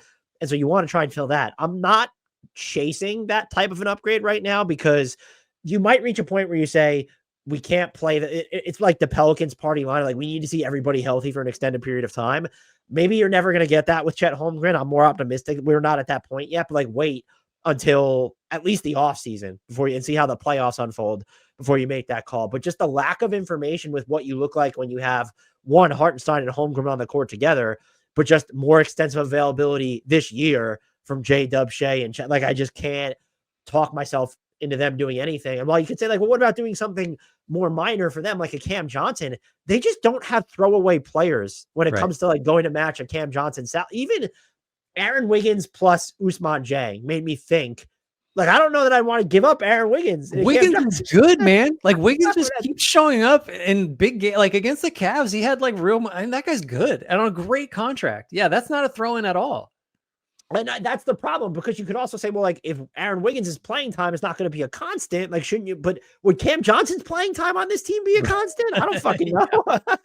So I think that's right. I think like, because what do you, the question is, if you're trying to change that opinion, is like, what do you lose by just, holding on to this team through the deadline and like assessing after hopefully everybody's healthy and plays together, seeing if you need to make a move over the summer? I guess the only thing you lose is like you're a year closer to having to pay a couple guys window, and then the more broad like concern of, well, windows are short and they're great now. So like anytime you're this good, you should be willing to do whatever it takes to get a little better. Like that's somewhat persuasive to me. But I just think, to frame it from the perspective of that Cleveland game, which was the best game of the year, just awesome across the board. It's like, oh, this exposed, look, man, Cavs just were dunking all over the place. The rebound deficit, look, the Thunder are flawed. It's like the Thunder didn't have their two best defensive players, like, and like their stretch big. Like, I don't feel like you can look at that loss, which was close, and view it as a referendum on like what the Thunder need. It's like, well, yeah, they got two real a starter and a high end rotation guy on the bench. Like, it's not an argument that they need to go out and make a deal. I'm arguing it's a straw man right now, but you get the idea. Yeah, I don't know. Like, what would be the case or the scenario where it would make sense for them to do anything? It would almost have to be, not only does this player fill our biggest need now, but they don't become superfluous once Chet is back and you're at full strength. And so it's basically like, you need a shot creator that plays the three. It's Kawhi, right? Like Kawhi is available, or something, something like at that level. Like, look at how many contracts they have to send out to get Kawhi. Yeah. Well, then you're losing Wiggins and Joe and somebody else you probably don't want to lose. But that's the type of player you're talking about, where it's like, this is an ad, no question. Like, this is a for sure ad. He's gonna play all the biggest moments. Like, there's like 10 guys in the league you could add to this team that's true for. Like, would it have to be like, would OG Anunoby even fit like that? Like, go get OG Anunoby? Is like, well, look at what he makes, and he doesn't provide enough of the shot creation, so no. Like, what does that? Yeah. That doesn't solve any of their problems, which is insane because he's a great player. Like throwing money out of the equation, like Kawhi Leonard is probably the answer, and so it's this team. And your point about the title windows being fleeting, which we've both made like a few times. They're the exception. Like them and what Boston did. Remember, everyone wanted Boston to continue trading. Like when you're set up the way that they are, and even you could probably loop Houston into this. It's just different with Houston because their window's not quite open. Like they've wedged it open a little bit, and we consider them a contender. But do you consider them one of the, I would say, 4 or 5 most likely teams to win a title? You're putting OKC, Cleveland, Boston in front of them for sure. I think if Dallas is going to be healthy, so it's a combo. But like those are the teams where they feel like the exceptions to the window rule. Yeah, a little bit for sure. And the Thunder are really like the exception because there's 2 guys on rookie scale deals are their second and third best player. Like you got a little while, but yeah, I don't see the guy that's out there that's available. Mikal? Who? Mikal Bridges? Would that? I said, I'm not saying he's available, but I'm like, would that move the Thunder? And if the Knicks were like, well, we're going to move Mikal Bridges for something. Like I don't know. I think you have the J-Dub problem where it's like, he's a little overtaxed as a second unit leader, like that, right? Does the two of them combined though result in like because look, the Karl Anthony Towns without Jalen Brunson minutes when Mikal Bridges is on the court. Although they kind of tether JB to Mikal and Karl Anthony Towns. I don't have the name. Kawhi might be the right answer, but then that's when you get into the money of it all, where it's why would they want to match? And they don't have who's the closest? Is it Isaiah Joe? Someone making more than $3 million? It's Ousmane Dieng, I guess, but like who's making real money? The mid-end contract? Who do you view as the throwaway? Like well, you're just choosing between Wiggins and Joe, and like that's kind of it. Unless you think, oh, well, they just extended Caruso. Like I clearly they don't view him as a throwaway piece. do you think that would be worth a consideration if the Nets were willing to do it? So it's Joe and Dieng and then maybe a first, or is that still just like, well, why are we for Johnson? Why then it's well, why are we doing that? I mean, I would probably think pretty hard about that if I were the Thunder, but it runs into the same problem of like, yeah, you got a very good player who's probably better than the guys you gave up, but like, so he's going to play, 7 more minutes a game than Joe did. I guess maybe when the margins are as slim as they are at the top of the contender list, like that is valuable enough, but then it's like Joe is the one who like he'll set screens and fly around, and like that's not really Cam Johnson's game. So no, very different players. We need to move on. Apparently, the Orlando Magic are my team. They have all of their own first moving forward, and they own Denver's 2025 first. It's top 5 protected, not only this season, but through 2027, at which point it would just extinguish. No seconds are involved. This would have been, to me, like you would view it as a lower level first that you just include to make some type of marginal to moderate upgrade if you didn't want to go all in. The Magic are fascinating, though, because, okay, Paolo Banchero back, Franz Wagner not, Mo Wagner out for the year. They've been banged up. Goga Batate's probably been their best big, like better than Wendell Carter Jr. this year. Do you view the Magic as a team that should act or will act at the trade deadline in general? I kind of view them as a little bit like Houston, where it's you're ahead of schedule.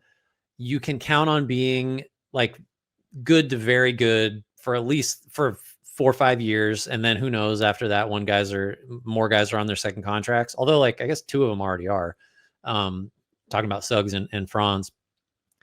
I think the injuries, and the fact that like, you're good. There's not, I don't feel any urgency, which you do have to weigh against like this team's needs are very clear. The defense is great. The offense needs solutions. So it's like, from that perspective, it's like, if you have the right guy out there, you maybe just go get him regardless of the time frame. But I don't know that player is on the market other than LaMelo or whatever. Not on the market as far as we know. I don't think there's urgency here to be buyers as good as the Magic are and as good as they might be with everybody back. Like you can just, we're happy with this. We can just go for it next year type of thing. Yeah, and I kind of stepping on the toes of what you said. It's also where if they're going to make a meaningful improvement, like the bar for it is so high, similar to Houston or even at OKC, that is that player even available? And then in their case, though, even if they are available, can you justify making that move without knowing when Franz is going to be back? Well, yeah, can you justify making any "this is about this year" move? Really, that's the question, right? Like, and I don't know that you can. And I don't know that you should worry about that because, like, what reason do we have to believe, unless you think obliques are like a really recurring injury, it's like a calf strain, like why aren't they going to be just right back in the mix for top 4 next year if they do nothing, And then you have more information and then you can really assess like, and hopefully there's more guys available on the market. So we're not just talking about Anthony Simons and on and on. I think waiting is just, like, I don't feel urgency if I'm the Magic. I still would look to add just some type of shooter. Yeah, sure. Although, you know what name might be, and we don't, I think he is available or would be Kobe White's like the name I have circled for them. Kind of fits their payroll structure at the moment too. And I would make that move even without knowing what's going to happen with Franz. So I think that's the type of move you could justify because that's clearly, well, let's talk about it. That would be the type of move where you're like, this is a piece for us, like a core piece going forward, right? We assume he's going to start next to Suggs, so we can give up 2 firsts or whatever it costs for him. But then you have the Bulls problem of like, he's going to hit unrestricted free agency. So that's where you really need to know, like, are we good on this next deal before you give up those 2 firsts? But that's the type of player where I do think you could justify making it now because you're not doing it for this year necessarily, or not only for this year.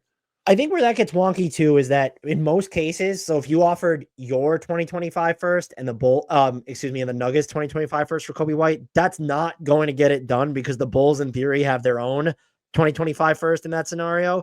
So with the Magic, you also have to be acquiring someone where it's comfortable to give up a pick in 26 or later. Yeah. That could be. That's fair. Have fun with this one, Grant. Oh boy. We're on to the San Antonio Spurs. Easy point. They have all their own firsts. So they can tank if they want to. Just really look for that next guy around Wemby. What would tanking look like for them? Is it just firing Victor Wembanyama back to his home planet? Is that locking him out of the arena every night? They can swap with Boston in 2028. There's top 1 protection on that one. That's fun. Also can swap with Dallas or Minnesota in 2030. Can swap with the Kings in 2031. They also control the Hawks first in 25, 26, and 27. 26 is a swap, as we mentioned. They have Charlotte's 25 first with lottery protection, become seconds in 26 and 27. They have Chicago's 25 first with top 10 protection, as we mentioned. That's top 8 in 26 and 27, seconds in 28. And they have Minnesota's 2031 first rounder. Thanks, Rob Dillingham. Like, by the way, the Spurs shorting the 2024 draft class has proven to be pretty smart. Pretty smart. What are they going to do? They're almost in Oklahoma City territory of like, if a market emerges for a player, they can just kind of just beat it with whatever. Although, like, probably around the league, the assumption is going to be that the Spurs' own firsts are not going to be very valuable for the next decade or so. So that hurts them a little bit. That's also true of the Thunder and really any team that's positioned that way. But like, you could just fire off all these other incoming firsts if you wanted to, and still have the best offer for a lot of guys. I guess it's just a question of like when you pull the trigger, really, right? Like, and they can afford to wait because they have the guy who's going to be the best player in the world in like 3 years. Here's my question. And I ask it this way because they, as you kind of alluded to, it's not just about they could have the best offer for player X available. They have the assets to create their own trade market. Right. Which and we say that a lot, but like what you mean by that is this player's not available or whatever, but the Spurs show up and say, guess what we have for you. And then suddenly that player is available. Like that's what that means. Right. They could get the Kings to trade De'Aaron Fox right now. They could get the Bulls to trade Kobe White. They could probably get the Hornets to trade LaMelo Ball. That one might be a little bit more iffier. So you're saying they can afford to wait. Should they, though? Victor Wembanyama is he's at least one of the 10 best players in the NBA right now. We talk a lot about fleeting windows. He is not proven to be injury prone, but when you're dealing with someone this much of a physical anomaly, that has to be in the back of your mind a little bit. And even if it's not, just the idea of we have one of the 10 best players in the NBA right now, that could be a license for patience. It's also a license for urgency. Yeah. I think a couple things. And this is like, this is how it's always going to be or will be for a while when you have to talk about Wemby and like what you do around him. Like the rest of the Spurs roster is just objectively not close to being like who else on the current Spurs roster are you like, that guy's closing a finals game? And I don't think none. yeah, for you, it's Devin Vassell, easy peasy. But I think for most people, it's like maybe nobody. Maybe Stephon Castle in 5 years, but that's like, okay, so maybe a junior in high school right now that we haven't seen yet in 5 years. Like that's equally plausible. I do think like the fact that he's there means that the level of players you need around him is lower. So it's like, if it's me, I am not in love with anyone on the current market enough to justify like really buying almost at all. And I think what I'm doing is waiting at least until summer, maybe till the next deadline, doing marginal stuff like the Barnes acquisitions, things like that. And I'm going to bide my time like for maybe one more year.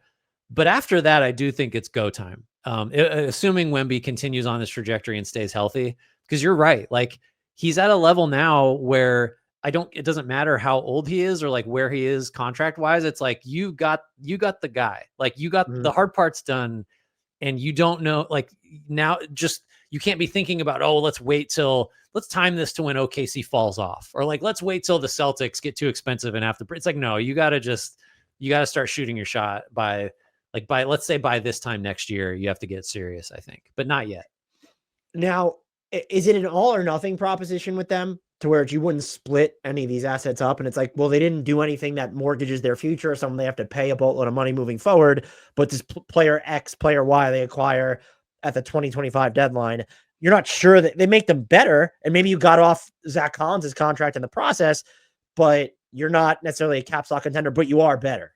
Well, I mean, as an example, if you could give up Atlanta's, if you could give up 2 first-round picks to get where, just even Atlanta's 2025 first round, or just one of these actual first-round picks, not that Charlotte first-round pick, to get somebody who helps you now, but he's not Wemby's co-star, he makes you better, doesn't make you a contender. Are you considering doing it just to then say, like, let's get Wemby to play in progressively more meaningful basketball games so that he is even ready when we go and make this all-in move? So like we're talking about the Cam Johnson being, if you just said trade 2 firsts and a contract you don't want, like let's say the Nets are willing to do Zach Collins and 2 firsts for Cam Johnson, just as a framework. Is that something you're looking at? That's not even close to you being finished. Is that something you're doing anyway, though? I guess I could see the logic of if we're viewing Johnson as like a 5th starter on whatever great version of the Spurs team we're going to build over the next 3 years or whatever, and that's the cost of it. Yeah, you definitely don't need to be like, we're going to do something that costs us 7 first rounders. Like that's what we're keeping all this powder dry for. You can start like peeling away some of these assets because you have so many. You can still go make the Godfather offer after you do this hypothetical Johnson trade. I guess I'm okay with that. I just think more broadly though, like there's going to be another Cam Johnson. And I like, just cause he's the best. His last name Champagne, because he has the already on the team. Yeah. With more defense, maybe. Like I just think the market sucks this deadline. So it's like, yeah, Cam Johnson, it seems like the best plug and play fit, but it's like, there'll be a guy next year that's at least as good. This summer. And maybe cheat, or this summer or whatever. So if I don't know why you think you got to have Cam Johnson this year, unless it's like, well, we're also going to get off Zach Collins' deal, or there's the other benefits to it. Maybe that could push you that way. But you know what I mean? I don't feel urgency yet, but it won't be long until it's like 100%. Let's go. I just don't feel like they're there yet. I guess I would say I'm not giving up multiple first round picks as the Spurs for a non-star. I think the Knicks went the extreme when they did that for Mikal Bridges, but they were good enough to say, we'll give up multiple first round picks for someone who's not going to be our second best player, probably. Although at that time, they're probably banking on him being that. And he's like the quote unquote last piece too. If you know what I mean? Like, okay, this is although like, if you had, how far are the Spurs really from where the Knicks were? They're pretty far from where the Knicks were pre-Bridges trade. That's not a fair comparison.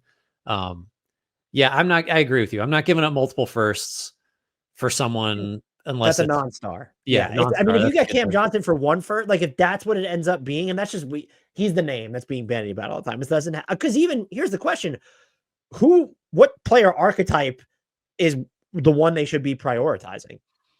Literally anything. Like that's where they are still, right? Like this roster's so unfinished, and you have so much leeway to like mess around with what Wembanyama can enable you to do from a roster building perspective. It's just like they need a true point guard. They need 3-and-D wings. They need a stretch. Like you could do anything.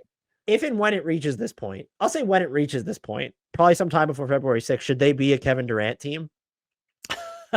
just go for it this year.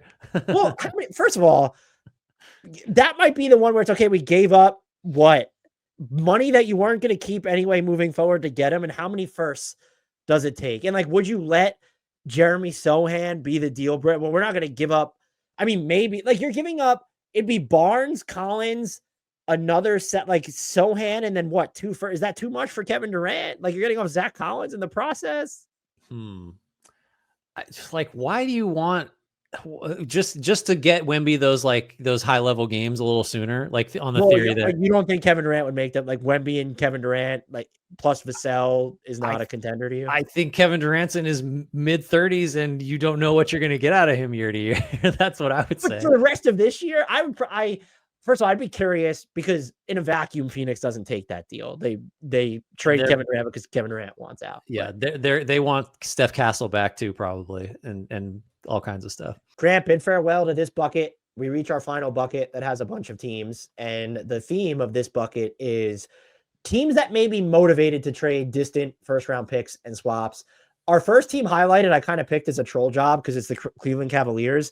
They can trade their 2031 first rounder or a swap in 2030.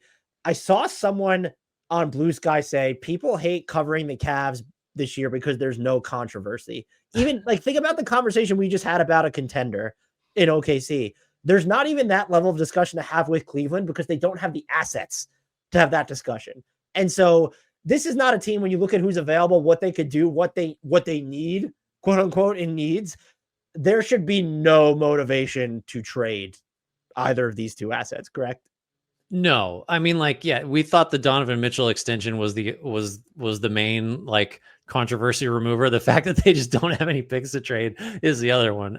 This is a team you just like fast forward as is to the playoffs, have everybody healthy, and let's see, because they're obviously good enough.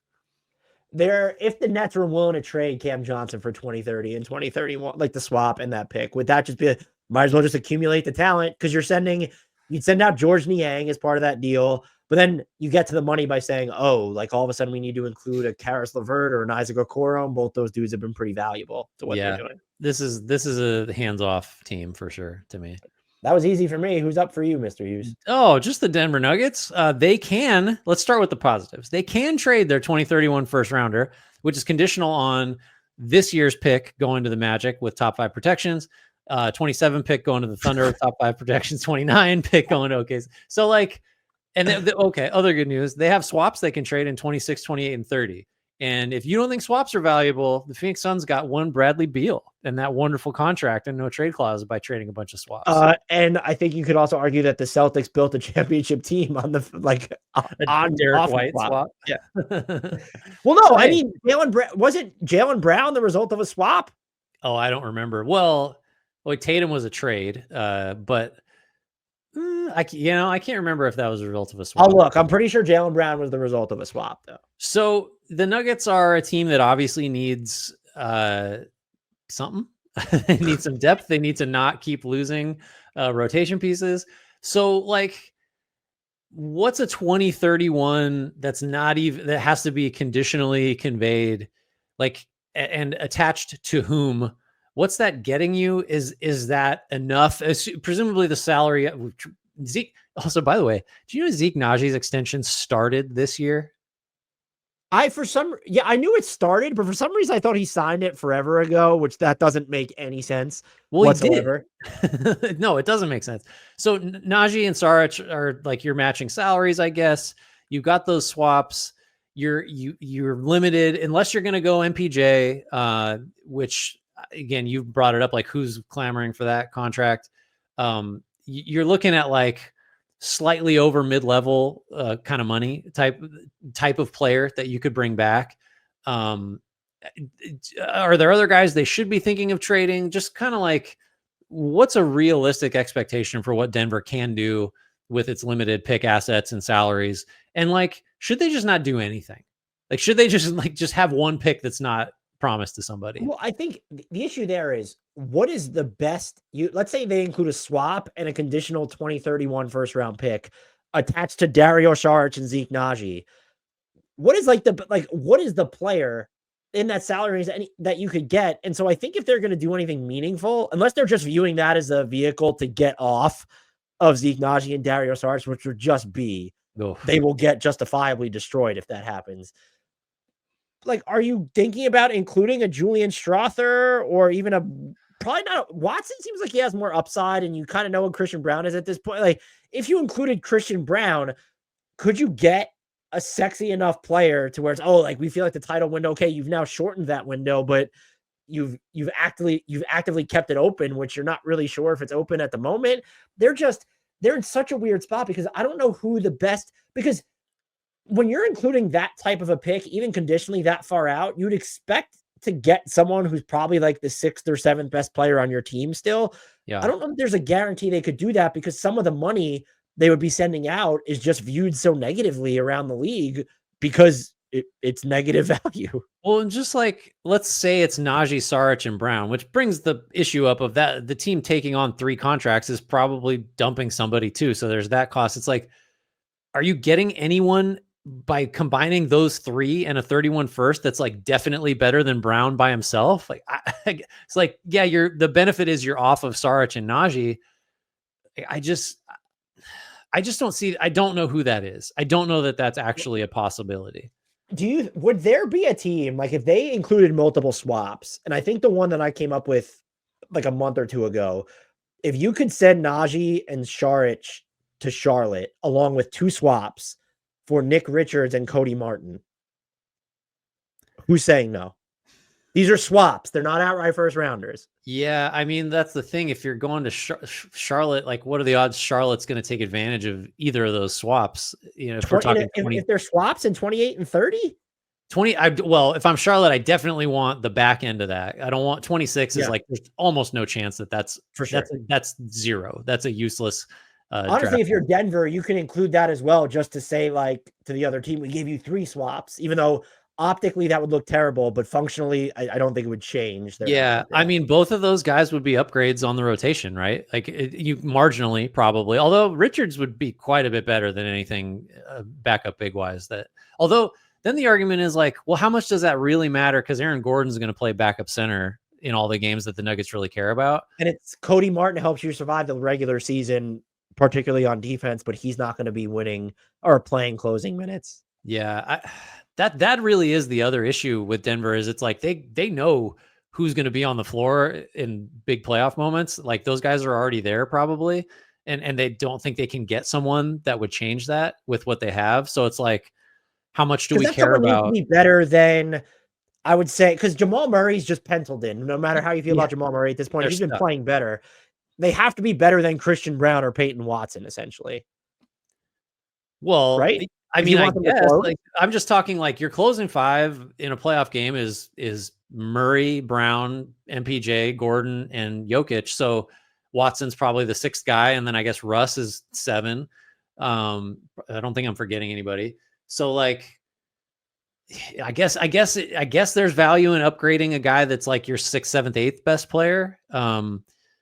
But like, can you do that with what they have? I guess if you're throwing all the swaps out there, that does change things, but you're still dealing with like such limited matching salary. I guess though, part of that, because you could look at it and say, well, they just gave up 2 swaps to get Cody Martin and Nick Richards, who are backups for them.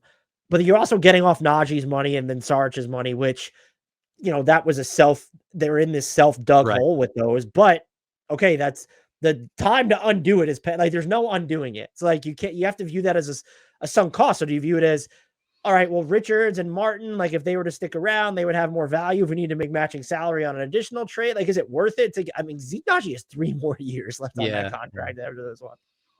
It's brutal to be as good as they are and have a in prime MVP and have to be thinking about how do we get off these contracts that no one forced us to sign. I think they end up doing nothing, right? I think they just, I think the market is going to tell them like there's just not an obvious win, so they won't do anything. Next team is mine. Oh, the Golden State Warriors. They're technically yours. So technically they can trade some imminent first. Like they can trade 2025 or 26, and then they can trade 27 or 28. And then they can also trade their 2030 first, only if it lands in the top 20, which is I've seen a lot of people talk about like, oh, the Lakers can technically trade their 2027 pick just if it lands in 1 to 4. That has 0 value. If you're trading a pick that you can get if it lands in 1 to 20, that's a different story to me because the back third of that's owed to Washington. Mm-hmm. Grant, I think I'm not even going to ask you the question. We've talked too much about them in past podcasts. It feels like this franchise, I viewed their pursuit of Markkanen and Paul George as performative over the offseason. And then I do like that they acted early with Dennis Schroeder, but that almost kind of felt like, well, this is the most we're really going to be willing to do to like improve this roster. Do you see a scenario in which they are prepared to give up a first in 2027 or later? I think probably not. I do think the Heat loss the other day, all the reporting from local guys was about like I don't think the word wasn't heated, but like a pretty focused conversation in the post-game tunnel between Mike Dunleavy and Joe Lacob, the owner. And what the reporting seemed to indicate from that was like, Lacob is like not happy with how things are going, and that the conclusion you would draw is the Warriors are more likely now after that bad loss to make like what you and I would probably term like a panicky type of move than they were before it. So I think you factor that in, but that might just be seconds for Nick Vucevic. Like that feels like the kind of thing, because I don't think you Did can you look see at the this team. report from Amick where it was just, and I actually understand it from an asset perspective, but it's, or I think it was Mark J. Spears actually, excuse me, basically said, no, like Nikola Vucevic is a bigger priority for the Warriors than Jimmy Butler. And so to see that written out is funny or said, but when it comes down to what it costs in terms of assets, you understand it through right. that. Yeah. I don't know when it was last said that like Vucevic is actually the sensible acquisition. It kind of is, given what it would cost to do something else. Yeah, I don't think they move any of these, because the guys that you would like, oh yeah, for sure, we can justify that, are just not available. Like we're talking about Ingram, Levine, Butler.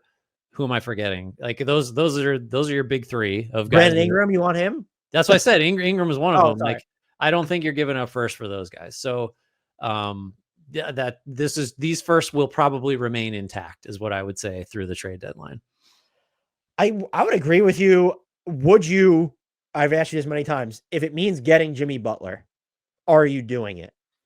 I don't think so, because as we've talked about, they're not going to trade Draymond. Even though if it were Wiggins or Draymond, I'd probably think real hard about trading Draymond.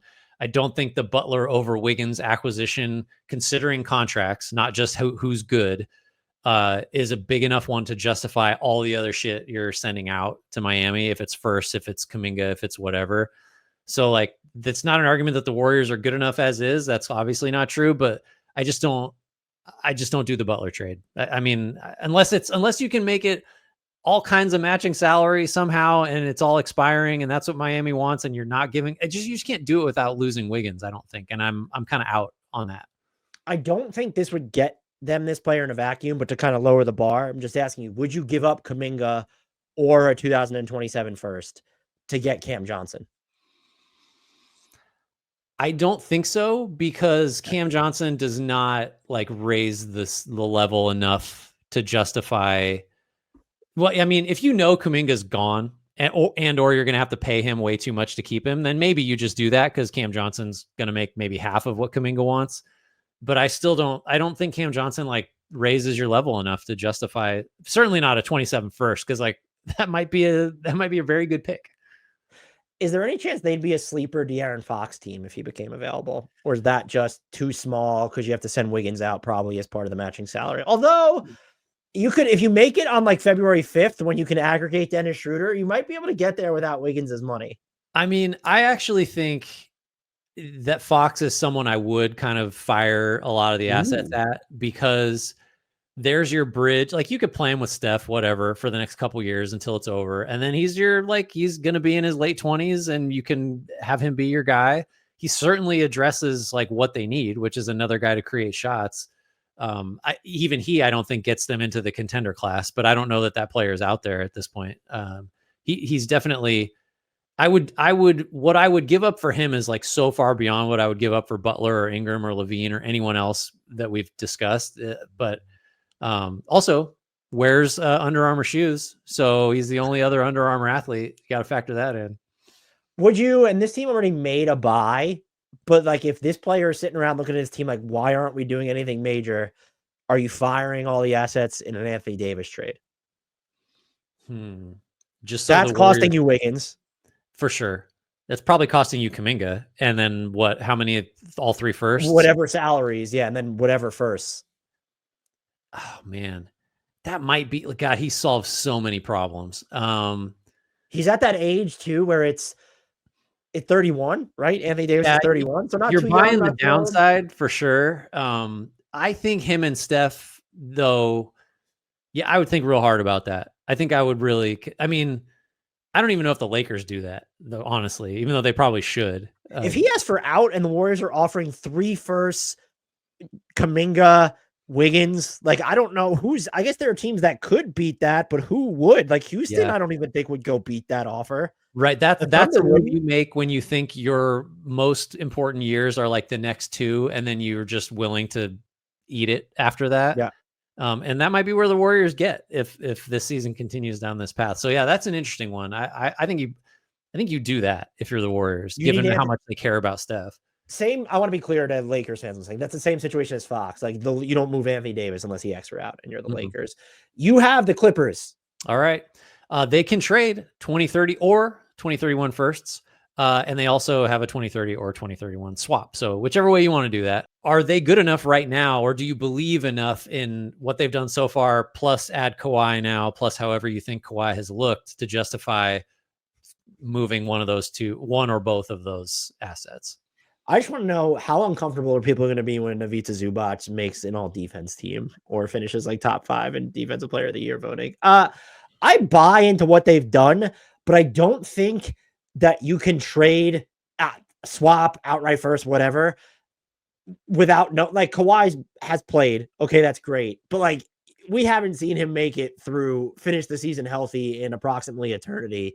So I don't think you have to look at this team and say, I believe in what we've built so far, but Kawhi's too much of a wild card for us to double down on it. I think it would be smarter and hopefully more likely that they trade Kawhi than they like go out and spend stuff to add. Just because, like, I think you've gotten what you wanted out of this season as the Clippers, which is you've been competitive. You opened the new arena. That was everybody's talking about how that was a priority. Like, let's put a decent product out there. Like, you've exceeded expectations by, I mean, like across the board, right? Nobody thought the Clippers were going to be in the playoff mix like this to this extent. So I think you just take that small win and then kind of don't assume like what's the trade that given what they have that's like, okay, here we're going to take another step, in the immediate.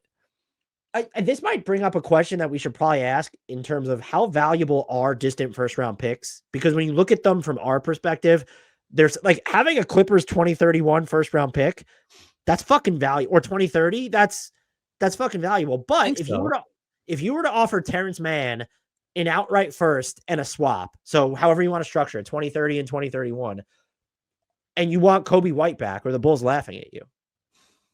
No, I don't. I would hope not. That's the kind of trade the Bulls should do. It's just, I think it's tough as the opposing front office knowing, well, I'm not going to be making these picks or exercising these swaps. And so you need something immediate, and they don't have, like, Terrence Mann doesn't fit that bill. Norman Powell would, but you're not going to give him up with the way he's played this season. I think if you do that as the Bulls or as someone similarly positioned, you're just buying the upside of that pick, which, as we talk about it, like, I don't know, the Clippers are going to be a free agent destination. If they get the books cleaned up, like, and we're way out, so like literally no one on the current Clippers roster will probably be on the team by then. So like, just as an illustration of how much could change, like they could have 2 new max superstars by then that they signed. Like the upside of that pick is huge, but it's far from guaranteed. So I think I still would consider it if I'm the Bulls, just for all the reasons we've talked about why you probably want to trade Kobe White. But I mean, if I'm the Clippers, I don't know. They're a weird organization. Do that? Well, I just think like they're just really hard to judge, because I do think with this ownership and this arena and this it's just really hard to know like what the bottom is going to look like for them, because they're always going to be able to sign guys. I think like they're one of the few places where like cap space actually is like, yeah, you could just build a contender. They turned down Paul George this past summer. Well, I think that's because they're like, we're going to clean the books up so that we can get the next 2 guys in here eventually. Well, I don't know. That's a tough one. I don't think they trade like any. They might do something. Maybe they could use PJ Tucker's contract, like the expiring, but I don't think they're going to do anything for real. Yeah, I think I would agree. We're on to the Lakers, which is my team. So I kind of alluded to this. They can trade like their 2027 first if it lands inside the top 4. I don't think that has any real value. So they can really trade their 2029 and 2031 first. Both are conditional upon their top 4 protected pick conveying to Utah in 2027. Although, is it conditional, or does that one expire? Did I get a typo on? Like, doesn't it immediately extinguish? Maybe I got that one wrong. Got to go back to the Jazz on the spreadsheet here. Regardless, I think that they have 2 first-round picks to trade, and they can include some swaps. We've already seen them trade for Dorian Finney-Smith. Grant, is this a team that you have LeBron, you have AD, and yeah, it does expire right away. So it doesn't have to be conditional so apologies to anyone watching. They could trade 29 and 2031 outright, and they have 3 swaps that they can include.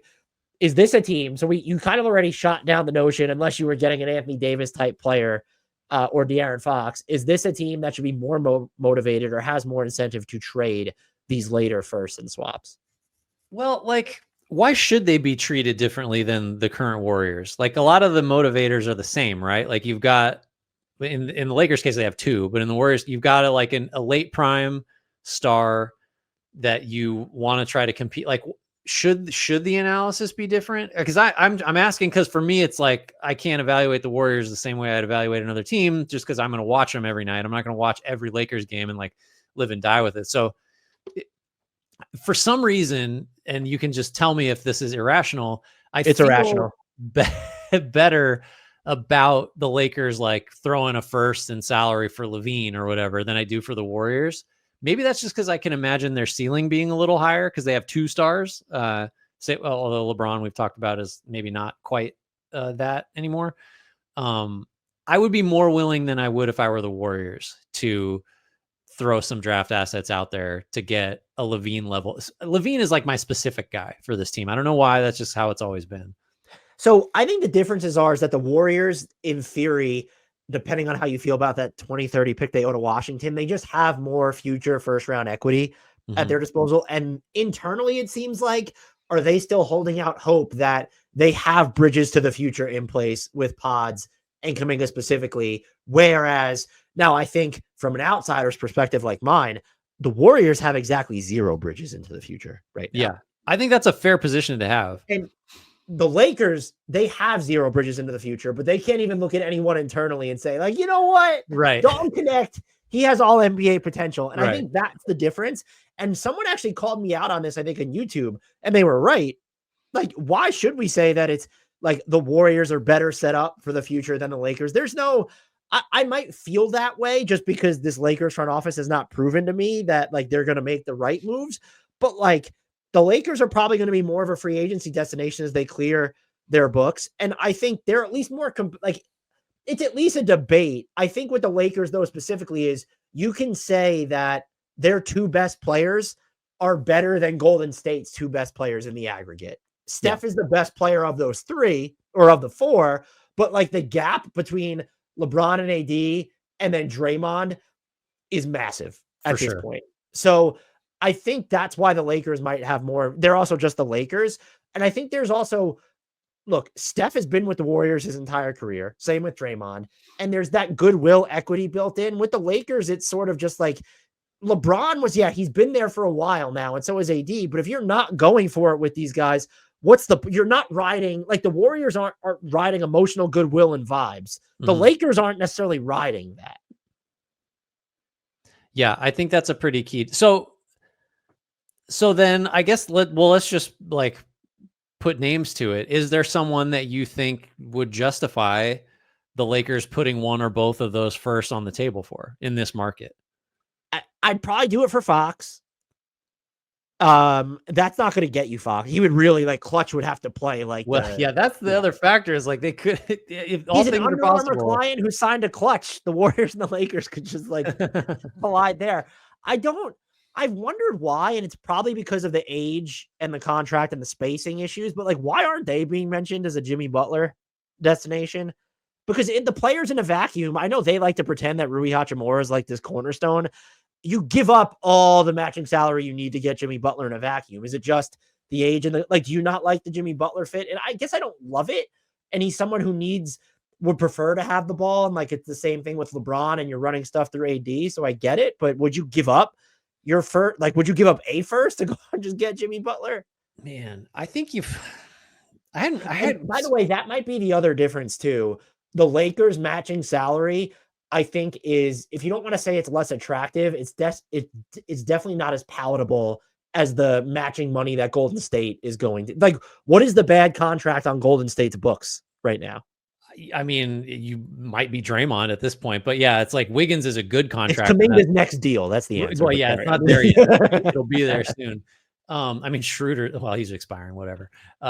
Yeah, so like the Lakers can't get, like, if the Heat just want all expiring money and or like positive value contracts, like the Lakers can't like quite do that, right? Like it's not quite the same. Like maybe you can compensate Detroit in seconds to take on Jared Vanderbilt. Yeah. Is that a flyer? I honestly don't know. Yeah, that's one way to do it. So do you think they do anything? They might do stuff, but it's going to be on probably a level below the Dorian Finney-Smith. Okay. Just because they don't have as many seconds to move anymore. The big move has happened. You heard it here first. Yeah. Do you think that they would do you think they should do something bigger than Dorian Finney-Smith?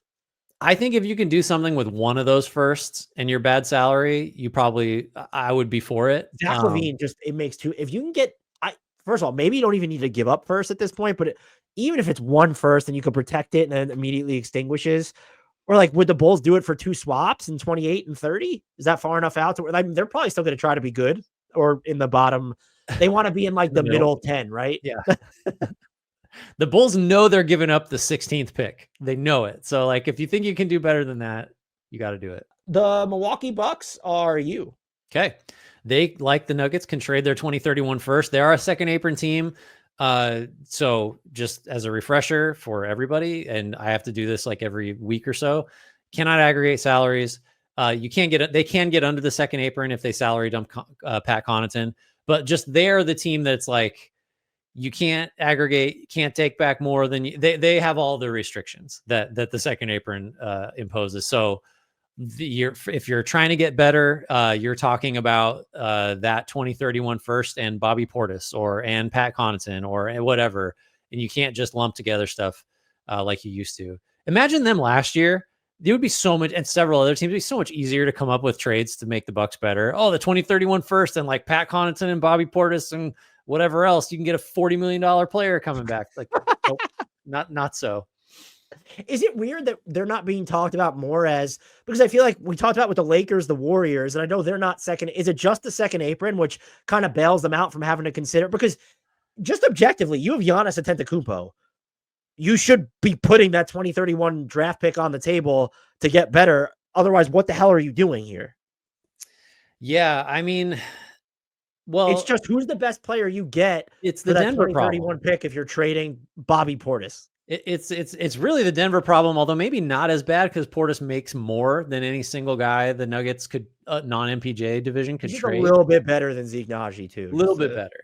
But he's also like way more important to the team than Zeke Naji is to Denver. So like I like, how are you? It's like, it's that thing where, okay, we'd like a Bobby Portis upgrade. Okay, cool. What are you offering? Bobby Portis and a first that your administration will not pick. So it's like, what does that look like? I don't know. Yeah, they're not going to do anything, right? It doesn't seem like there's a way, realistically. Which means that we're moving on to the Minnesota Timberwolves, who would have been more fascinating to talk about had they not made the trade that they did for, well, forget about the Julius Randle, Dante DiVincenzo, Karl-Anthony Towns stuff. If they didn't trade for Rob Dillingham, they'd have more assets in play. They are also a second apron team. They do own Detroit's 2025 first. Again, top 13 protection. That becomes top 11 in 2026, followed by top 9 in 2027. And they can trade a swap in 2028. Now, the value in that Detroit pick. So again, they have to trade a standalone salary. They have standalone salaries they could move. I mean, specifically, you look at Julius Randle as just the big could be expiring money. It also helps, though, that the Detroit pick, I think you look at it and say, okay, that will convey at some point over the next 3 years, yep. Right? I agree. Do you think, though, that they're going to look to do anything where it's, let's see what we can get if we attach this to Julius Randle? Because it doesn't seem like those are the terms they're thinking in. I think, and specifically, I think you would look at the situation normally and say, what can we turn Randle and that first into that maybe extends out another couple years? Like that would be how you would, like, why another team would take Randle on is if they had a contract similar to his that they didn't want to be on the hook for or whatever.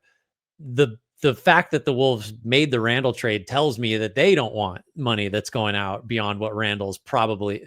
I don't know what we should have a player option discussion at some point on here, like odds of players picking them up.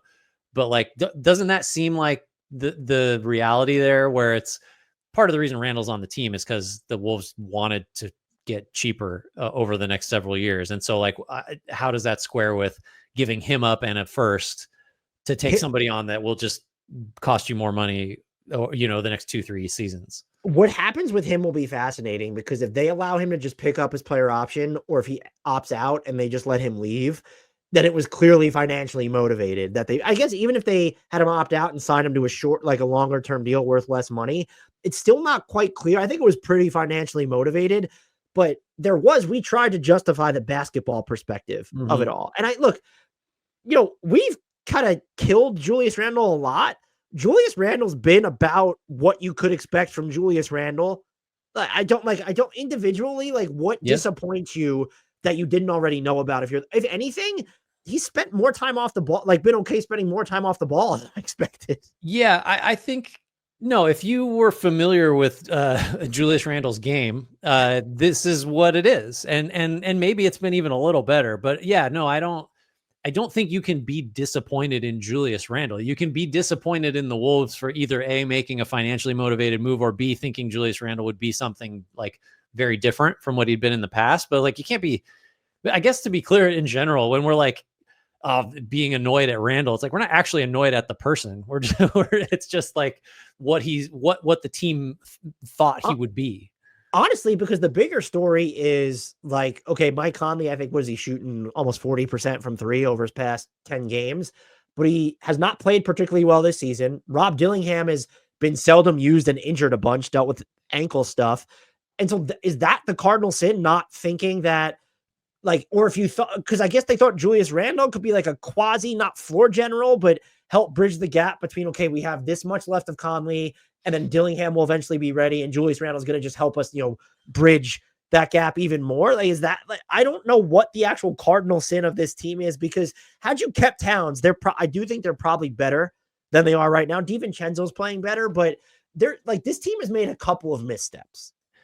Yeah, and I think it was just the farther we get from it, the more it's just like, it was money, because you made yourself worse. You took a team that was a conference finalist, and you it's not like you traded Towns for, you kind of traded Towns for a guy who plays the same position less effectively and is worse on defense somehow, and like a shooter, which is like, it's just, we tried to justify it. I think there were like semi-reasonable cases to be made if everything like broke right. But yeah, the mistake was, I guess, maybe the mistake was signing Towns to that size of a deal, to where you just decided you had to get off it.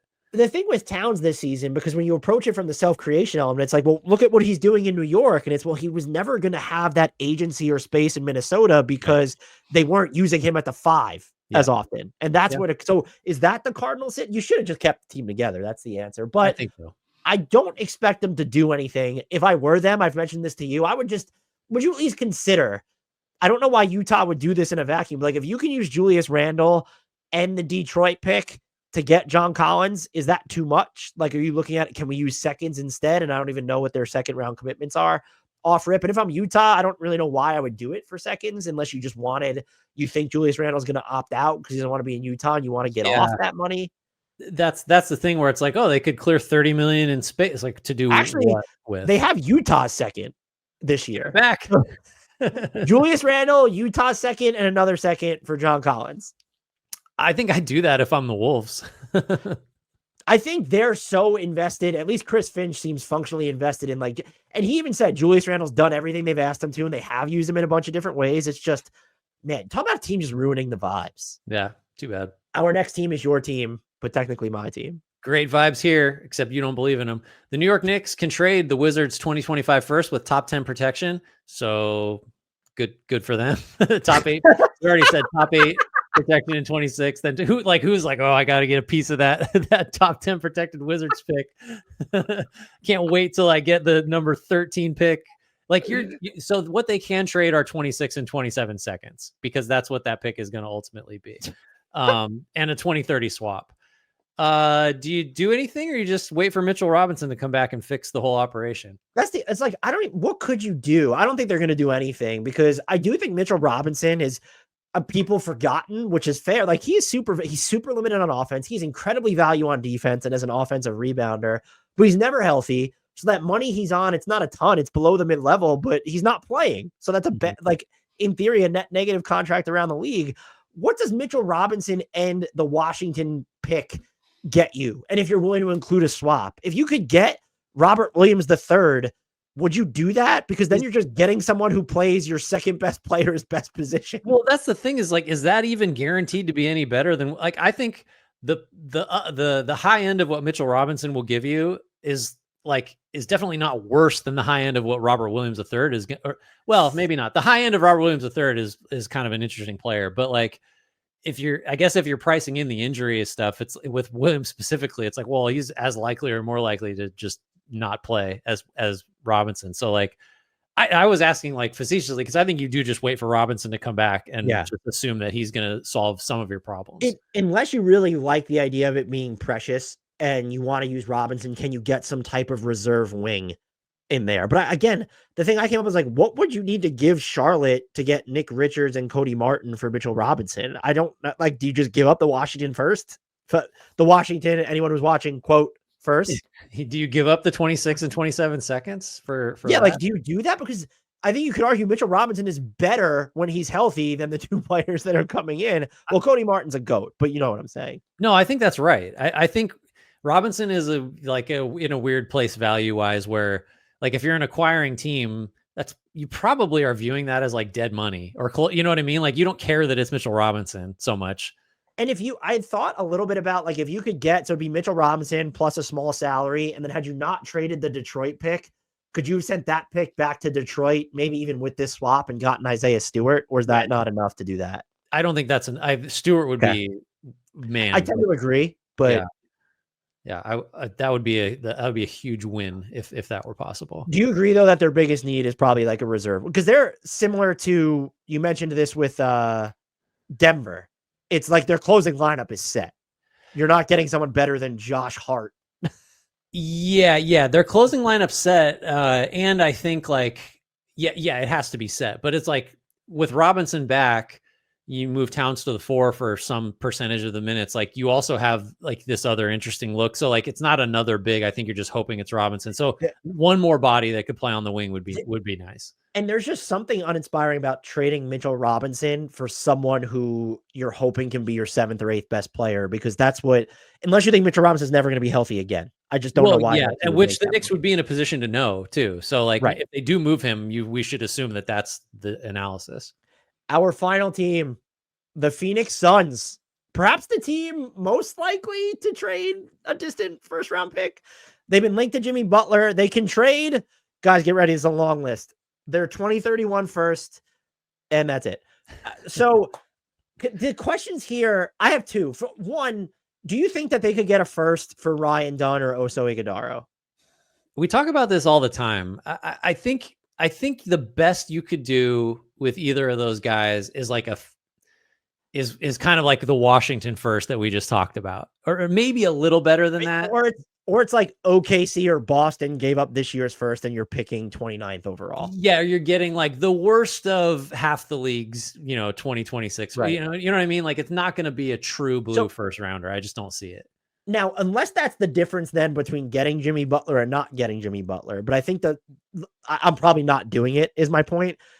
Philosophically, there are two questions here. Are you giving up the 2031 first and Bradley Beal to get Jimmy Butler? And I think we could argue that, yeah, just do it.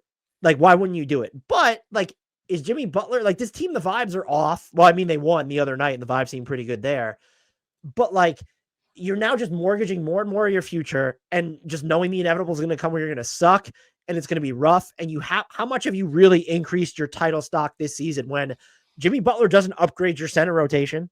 So I think there's an argument to be made that you don't want to get Jimmy Butler because you have to strip it down at some point, and this isn't going to be like increase your title odds enough. But I think I think this is the correct argument though. The opposite of that would be if you have to blow it up, Jimmy Butler will get you something and won't have a no trade clause. Bradley Beal isn't going to get you anything and has a no trade clause. And if you have to blow it up, you're getting good stuff for Durant and Booker. So like, so in answer to the first question, if it's Beal in 2031 for Butler, I'm definitely doing that. I think, and that's with knowing I'm going to pay Butler 106 or 112 for the next 2 years on that extension, because that's just Beal money anyway.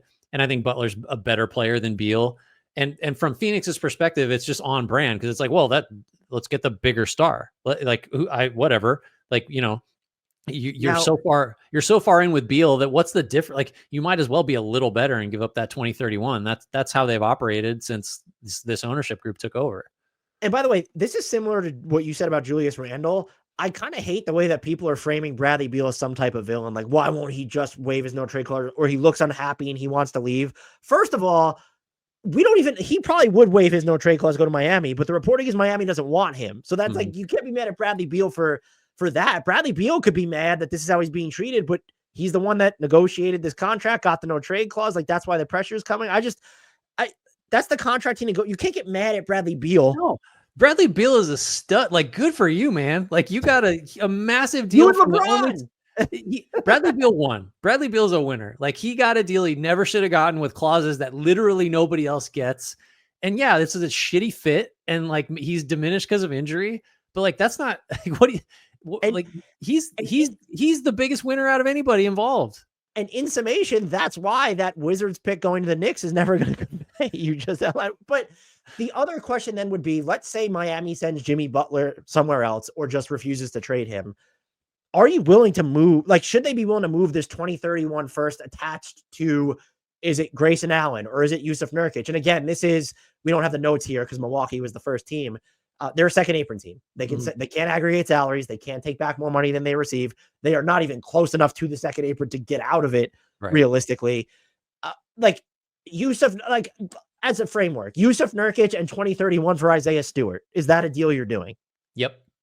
Yeah. So they're in the mode of, we're not even talking about a non-star, like a role player that is going to play maybe 20, 25 minutes a game. If it gets you out of Nurkic's money and it upgrades your rotation, like, you just need to do it. Yeah, I think so. I mean, the pot committed argument is sometimes like a fallacy, but like, you said it up front, like, this is going to go totally upside down sooner than later. And when that happens, you do have guys you can trade for a good chunk of someone else's draft. So like, I guess the counter argument is like, Stewart over Nurkic does not get this team into the contenders' inner circle or anywhere close to it. So what's the point from that perspective? But like, it's kind of you come this far, why not? Like, you still have you can pull the ripcord and trade Durant and Booker, and you'll survive. But like, my whole thing there is Isaiah Stewart going to prevent, maybe by the trade deadline, but let's use Kevin Durant as the example. Like, if they don't make a move, I could see Kevin Durant just being like, dude, trade me. I'm not going to sign an extension here. If that's not going to be, like, shouldn't you pearl clutch your 2031 first rounder a little bit harder, kind of knowing that sentiment's on the table? And Isaiah Stewart, again, maybe he placates your stars for now, but if all it's doing is delaying something coming to a head with Kevin Durant, specifically over the offseason. By the way, if something comes to a head with Kevin Durant, that just means the Devin Booker crossroads is coming up too. Oh yeah. That's all related. That's all tied together. Like, one happens, it's you need to just treat it as like a full tear down. Yeah. I mean, I see your point, but like, I mean, you might just argue that the Durant trade request is coming no matter what you do. So, and nobody knows when. So you might as well trade that 31 if you think it makes you. That's really, as we talk about it, the fact that like the Suns can't get anyone using that pick. If it's you or I, our logic would be, we can't get anyone using this pick to meaningfully change like the level we can hit. So why would we trade it? I don't think that's how the Suns look at things.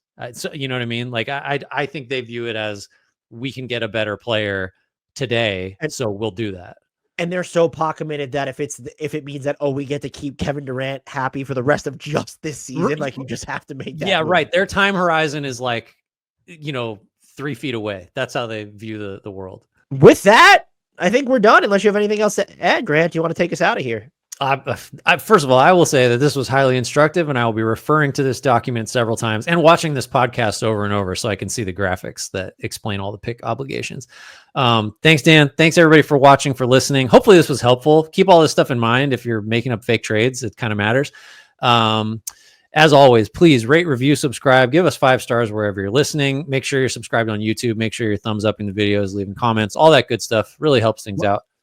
I'm going to add something before we close. Herb Jones is out indefinitely with a torn labrum in his shoulder. So we talked about him a little bit in this episode. I'm not going to add something at the front. The Pelicans are so fucked, man. That team is cursed. They're just cursed. That's rough. That's rough. That's rough stuff. So I guess in summation, I probably wouldn't trade 2 first-round picks for Herb Jones this season.